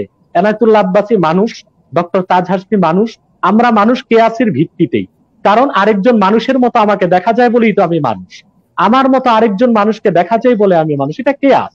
আর বড় কথা, আমরা কিয়াস থেকে কথা বলি নাই। আমি হাদিস মানার ক্ষেত্রে কোরআন কারীম থেকে 9টা আয়াত শুনিয়েছি, একটি আয়াতে যথেষ্ট বিশ্বাস করার জন্য। অসংখ্য সহিহ হাদিস দেখিয়েছি এবং তার প্রতিটি কথা সায়েন্টিফিক জবাব দিয়েছি। এবার মানা না মানা তার বিষয়। তবে আমি দোয়া করি তাজ হাশমির জন্য, তিনি অর্ধেকটা মেনে নিছেন। একটু আগে বললেন মুয়াত্তা ইমাম মালিক মানতে তার সমস্যা নেই, আবু হানিফার সহিফাগুলো মানতে সমস্যা নেই, তাহলে তো অর্ধেক হাদিস মেনেই নিয়েছেন। আরেকটা পর্বে বসতে তিনি বুখারী মুসলিমও মেনে নেবেন। দ্বিতীয় কথা, উনি তো কোনো দলিলই দিতে পারেন নাই আমার কথার বিপক্ষে। ইতিহাসের কোনো ভিত্তি নাই, এটার কোনো সূত্র নাই, এটার কোনো ভিত্তি নাই। যেমন আমি উদাহরণ দিচ্ছি, 1757 সালে ইংরেজরা যখন উপমহাদেশে আসলো, তখন ইংরেজদের দালাল যারা, তারা ইংরেজদের পক্ষে ইতিহাস লিখলো। 47-এ দেশভাগের পর আবার ইতিহাস লিখলো যারা বাংলাদেশের ঐতিহাসিক, তারা হিন্দুস্তানের ঐতিহাসিকরা লেখলো। তাদের ইতিহাসে দেখা যায় ইংরেজ আমলে লেখা ইতিহাসগুলো মিথ্যা প্রমাণিত হয়ে গিয়েছে। ইতিহাস অনেক মিথ্যা কথা বলে। ব্রিটেনের রানীকে নিয়েও অনেক ইতিহাস লেখা আছে পৃথিবীতে, একটার সাথে আরেকটার কোনো সম্পর্ক নেই। মোনালিসা সম্পর্কে লিওনার্দো দা ভিঞ্চি যে মোনালিসা ছবি এঁকেছে, বর্তমান ইতিহাস বলতেছে মোনালিসা কোনো নারী না, তিনি একটা হিজড়া টাইপের লোক ছিলেন। অতএব ইতিহাসের কোনো ভিত্তি নাই, ভিত্তি আছে হাদিসের। মহাসত্যের সর্বোচ্চ মানদণ্ডে উত্তীর্ণে আল্লাহ রাসূল সাল্লাল্লাহু আলাইহি ওয়াসাল্লামের সবগুলো হাদিস। আশা করি তাজ হাশমি আগামী পর্বে বসলে তার বাকি হেদায়েত হয়ে যাবে ইনশাআল্লাহ। ধন্যবাদ নাজমুস সাকিব আপনাকে, ধন্যবাদ ডক্টর তাজ হাশমিকে, ধন্যবাদ দেশে এবং বিদেশে যারা আজকের প্রোগ্রাম দেখেছেন তাদেরকে। দাওয়ানা আলহামদুলিল্লাহি রাব্বিল আলামিন। অসংখ্য ধন্যবাদ জনাব এনায়েতুল্লাহ আব্বাসী এবং অসংখ্য ধন্যবাদ জনাব তাজ হাশমি। আপত্তিকর অ্যারোগ্যান্ট স্টেটমেন্ট, উনি আমাকে হেদায়েত করলেন। আমি যেটা বলেছি যে হাদিস আমি সিলেক্টিভ হেদায়েতের দোয়া করেছি, দোয়া। আপনি আমার হেদায়েতের দোয়া করতে পারেন, আমি আপনার হেদায়েতের দোয়া করতে পারি। আপনি নিজে স্বীকার করেছেন মুয়াত্তা ইমাম মালিক মানেন, তার মানে আপনি হাদিস মানেন। আপনি বলছেন কোন হাদিস মানেন না, আপনি হাদিস মানেন। বলেছি আমি আগামী পর্বে বসলে আরো ক্লিয়ার হয়ে যাবে আপনার। আপনি ইতিহাসে মহাসাগর, বাট হাদিসের আপনি নগণ্য ছাত্র হতে পারেননি। হাদিস পড়তে 16 বছর টাইম লাগে। আপনি ইংলিশ ভার্সন করে হাদিস পড়ে ফেলবেন। আপনার ইতিহাসের বইগুলো আমি এখন পড়ে ইতিহাসে অধ্যাপনা করতে পারবো? তাজ হাশমি, আপনি ইতিহাসের ডক্টর, আপনি ইতিহাস পড়ান কানাডাতে, আপনার ইতিহাসের বইগুলো আমি 10 বছর পড়েই তুই বিশ্ববিদ্যালয়ে পড়ানোর যোগ্যতা পারবো? আপনি সেভাবে না পারবো না। অপ্রাতিষ্ঠানিক ভাবে আপনি হাদিস পড়ে হাদিস নিয়ে এত বড় মন্তব্য করবেন না বলে আপনাকে জানাচ্ছি। এবং আজকে অর্ধেকটা মেনে নিয়েছেন আপনি, বাকি অর্ধেকটা মেনে নিবেন ইনশাআল্লাহ আরেকটা পর্বে বসলে। বাকি নাজমুস সাকিব, বাকি ওনার থেকে আরেকটা তারিখ নেন, আরেকটা তারিখ নেন, অথবা আজকে আরো 1 ঘন্টা এটাকে লম্বা করেন প্রোগ্রামটি। ওনাকে আমি পুরা বুঝ দিব ইনশাআল্লাহ। ওনার এমন কোন সেইং নাই যেটা বিরুদ্ধে দাঁড় করাতে পারবে উনি। ইতিহাস এটার কোনো বেস নাই, এটার কোনো ভিত্তি নাই। কমন সেন্স আমারটার সাথে আপনারটা মিলবে না। সেন্সটা আলাদা আলাদা। আমার ইন্টেলিজেন্ট কোয়েশ্চেন আপনার ইন্টেলিজেন্ট কোয়েশ্চেনে এক নয়। আমি কমন সেন্সের একটা উদাহরণ দিচ্ছি, আপনার কাছে জবাব নাই, আপনাকে আমি 1 বছর সময় দিব। 1 ফোঁটা বীর্য বের হলে গোসল ফরজ হয়। বীর্যেতে নাপাক পেশাব, 1000 ফোঁটা পেশাব করলে গোসল করেন না কেন আপনি? 100 বার গোসল করা উচিত, এটা আমার কিয়াসের দাবি। এটার উত্তর দেন আপনি, কিয়াস দিয়ে উত্তর দেন। আপনি বললেন না, আপনি কিয়াস দিয়ে উত্তর দেন। আপনি আপনার কিয়াস দিয়ে উত্তর দেন। আপনি 1 ফোঁটা বীর্য বের হলে 1 ফোঁটা বীর্য বের হলে গোসল ফরজ হয়, এটা আপনি আমি সবাই মানি। কিন্তু বীর্যের চেয়ে নাপাক পেশাব, 1000 ফোঁটা পেশাব করলে গোসল ফরজ হয় না কেন? এটার উত্তর দেন আপনি কিয়াস থেকে। কিয়াস দিয়ে শরীয়ত মাপা যায় না, কিয়াস দিয়ে কোরআন হাদিস মাপা যায় না। আপনার জ্ঞান, আপনার কিয়াস আজকে সত্য কালকে মিথ্যা হবে, কিন্তু আল্লাহ রাসূল সাল্লাল্লাহু আলাইহি ওয়াসাল্লামের হাদিস সকল যুগের জন্য মহাসত্য। সেখানে আপনার আমার কিয়াস দিয়ে কিছু চলবে না। আরে আপনি তো কিয়াস দিয়ে বলছেন, আমি কিয়াস কোথায় কিয়াস দিয়ে বলেছি? আমি সব কোরআন ও হাদিস দিয়ে বলেছি। ইসলামের মূল ভিত্তি কোরআন ও হাদিস। আপনি কোরআন বিশ্বাস করেন, কোরআন থেকে একটি উক্তিও বলতে পারেন নাই। আপনি কোরআন কি পড়েছেন আমি মানি না। একটা উক্তি দেন আপনি কোরআন থেকে। আপনি কোরআন বিশ্বাস করেন, একটা ভার্স দেখান কোরআন থেকে আপনার কথার পক্ষে, একটা ভার্স দেখান। আমি 9টা আয়াত কোরআন থেকে বলেছি, তারপর আপনি মানছেন না। তার কারণ 2 দিয়ে 4 আপনি মানবেন না। আমি তারপর সহিহ হাদিস দেখিয়েছি, আপনি যত থোড়া যুক্তি দিয়েছেন আমি খণ্ডন করেছি, ক্রাশ করেছি আপনার যুক্তিকে। আপনি কিয়াস আর ইতিহাস নিয়ে বসে আছেন। ইতিহাস কিয়াস এগুলোর কোনো মূল্য নেই। আপনার কিয়াস যেটাকে এখন সত্য বলছে, 20 বছর পর আরেকজনের কিয়াস সেটাকে মিথ্যা বলবে। এটার কোনো বিশ্বাসের ভিত্তি নেই।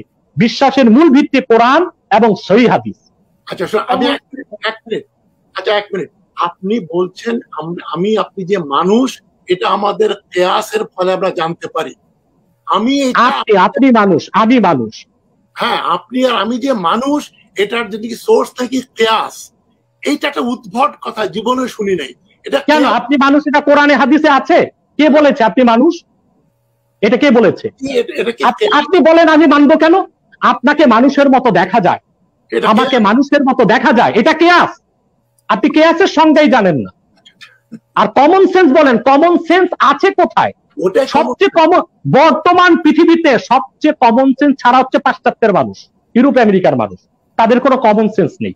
উলঙ্গ জীবনযাপন করছে, ফ্রি স্টাইলে চলাফেরা করছে, বহু বিবাহের বিরোধিতা করে, কিন্তু বহুগামিতাকে সমর্থন করে। এই হচ্ছে পাশ্চাত্যের কমন সেন্স। সেই কমন সেন্স দিয়ে আমরা চলি না, আমরা রাসূলুল্লাহর হাদিস দিয়ে চলি। এটাই হচ্ছে ভিত্তি। আর আপনি নিজে মাত্র 5 মিনিট আগে বললেন আপনি মুয়াত্তা ইমাম মালিক মানেন, আবু হানিফার সহিফা মানেন, তো মানেন আপনি হাদিস। হ্যাঁ, আপনার প্রশ্ন হচ্ছে সহিহ বুখারী নিয়ে, সেটা যথেষ্ট উত্তর আমি দিয়েছি এবং আমি আশা করি উত্তর আপনি পেয়েছেন। সম্মানিত আলোচক বৃন্দ, অসংখ্য ধন্যবাদ এতক্ষণ আমাদের সময় দেওয়ার জন্য, কারণ এই বিতর্ক চলতেই থাকবে। আমরা আজকে অনেকগুলো বিষয় টাচ করতে চেয়েছিলাম, কিন্তু শেষ পর্যন্ত আমরা হাদিসের মধ্যে আমাদের বিতর্কটাকে সীমাবদ্ধ রাখতে হলো আজকে, কারণ এটা নিয়ে প্রায় 2 ঘন্টারও বেশি সময় ধরে আমরা আলোচনা করলাম এবং আলোচনা করে কিন্তু কোনো কনক্লুশনে আমরা আসতে পারছি না। যেমন তাজ হাশমি তিনিও তার অবস্থানে অনড় রয়েছেন এবং জনাব আব্বাসী আপনিও অনেকভাবে কোরআনের আলোকে এবং হাদিসের আলোকে তাকে বোঝাবার চেষ্টা করেছেন আপনার দৃষ্টিভঙ্গি, এবং দুজনের দৃষ্টিভঙ্গি দিয়ে আমরা একটি প্রাণবন্ত একটা আলোচনা উপভোগ করেছি। এবং নাজমুস সাকিব আপনি ভুল বলেছেন, আপনি কমেন্টস করে দর্শকদের মতামত দিয়ে বিজয় নির্ধারণ করেন। উনি তো অনড় থাকবে নির্ধারণ করতে আসেনি, সেটা আপনি কমেন্টসে যান, আপনি কমেন্টসে যান, কমেন্টস কি হচ্ছে সেটা দিয়ে আপনি জয় পরাজয় নির্ধারণ করুন। এখন আমি বলেছি আমি এখন উনি যে কমন সেন্সের কথা বলছে, সেই কমন সেন্স বলতেছে তাজ হাশমি সাহেবকে তার মত থেকে সরতে হবে। তিনি স্বীকার করেছেন তিনি মুয়াত্তা ইমাম মালিক মানেন, সেটা হাদিস মানতেই হবে। 10 লক্ষ লোক যদি না বলে সেটা আমি মানতে রাজি না। আপনার পক্ষে আমি বলে আমি না দেখে কমেন্ট না দেখেই বলতে পারি অ্যাটলিস্ট শতকরা 80% আপনাকে সমর্থন করছে, 20% আমাকে করছে না। আমাকে 2% 3% করলেই আমি খুশি। কারণ আমি দেখেন নাজমুস সাকিব, এই ক্ষেত্রে আমি জবাব দিব চার্লস ডারউইনের কথা। চার্লস ডারউইন বলেছে বানর থেকে মানুষ, অথচ পৃথিবীর সব বিজ্ঞানী বলেছে the theory of evolution is not a scientific fact, it is a hypothesis of Charles Darwin। কিন্তু ডারউইন মরার আগ পর্যন্ত বলেছে মানুষ বানর থেকে। ডারউইন না মানাতে কি হয়েছে? আমরা বিশ্বাস করি আমরা বানর থেকে না আদম থেকে। অথবা হাদিস না মানলে উনি বিশ্বাস করবেন, ওটা ওনার ব্যক্তিগত বিষয়, কারো ব্যক্তিগত মত প্রকাশে তো আমি হস্তক্ষেপ করব না। বাট আমাদের কথা হচ্ছে জ্ঞান দিয়ে, প্রজ্ঞা দিয়ে, দলিল ভিত্তিক। আপনারা দুজনেই আমাদের কাছে অত্যন্ত সম্মানিত ব্যক্তিত্ব এবং আপনারা কষ্ট করে এই মাহে রমজানে আমাদেরকে সময় দিয়েছেন, এতক্ষণ ধরে আমাদের সাথে আলোচনায় পার্টিসিপেট করেছেন, এজন্য অসংখ্য কৃতজ্ঞতা জানাচ্ছি নাগরিক টিভির পক্ষ থেকে। এবং আশা করছি ভবিষ্যতে আপনাদেরকে আমরা আবার পাবো, আমরা হয়তো ধারাবাহিকভাবে এই বিষয় নিয়ে আরো আলোচনা করবো, অন্যান্য নতুন বিষয় নিয়ে আমরা আলোচনা হয়তো করবো, যদি আপনারা দুজন রাজি থাকেন। এবং নাজমুস সাকিব সাহেব, আপনি জনাব ডক্টর তাজ হাশমি সাহেব থেকে একটা ডেট নিবেন এবং 1 সপ্তাহের মধ্যে। আমি চাই, বাকি প্রশ্নগুলো খুব গুরুত্বপূর্ণ ছিল আপনাদের, এগুলোর উত্তর হওয়া উচিত। নিশ্চয়ই নিশ্চয়ই, আপনারা রাজি থাকলে অবশ্যই আমরা কন্টিনিউ করবো। তো এ প্রত্যাশায় দর্শক আজকের মতো আমরা বিদায় নিতে হচ্ছে আমাদেরকে। এতক্ষণ আমাদের সাথে থাকার জন্য আপনাদেরকে অসংখ্য ধন্যবাদ জানাচ্ছি। তো সকলে ভালো থাকবেন, আল্লাহ হাফেজ।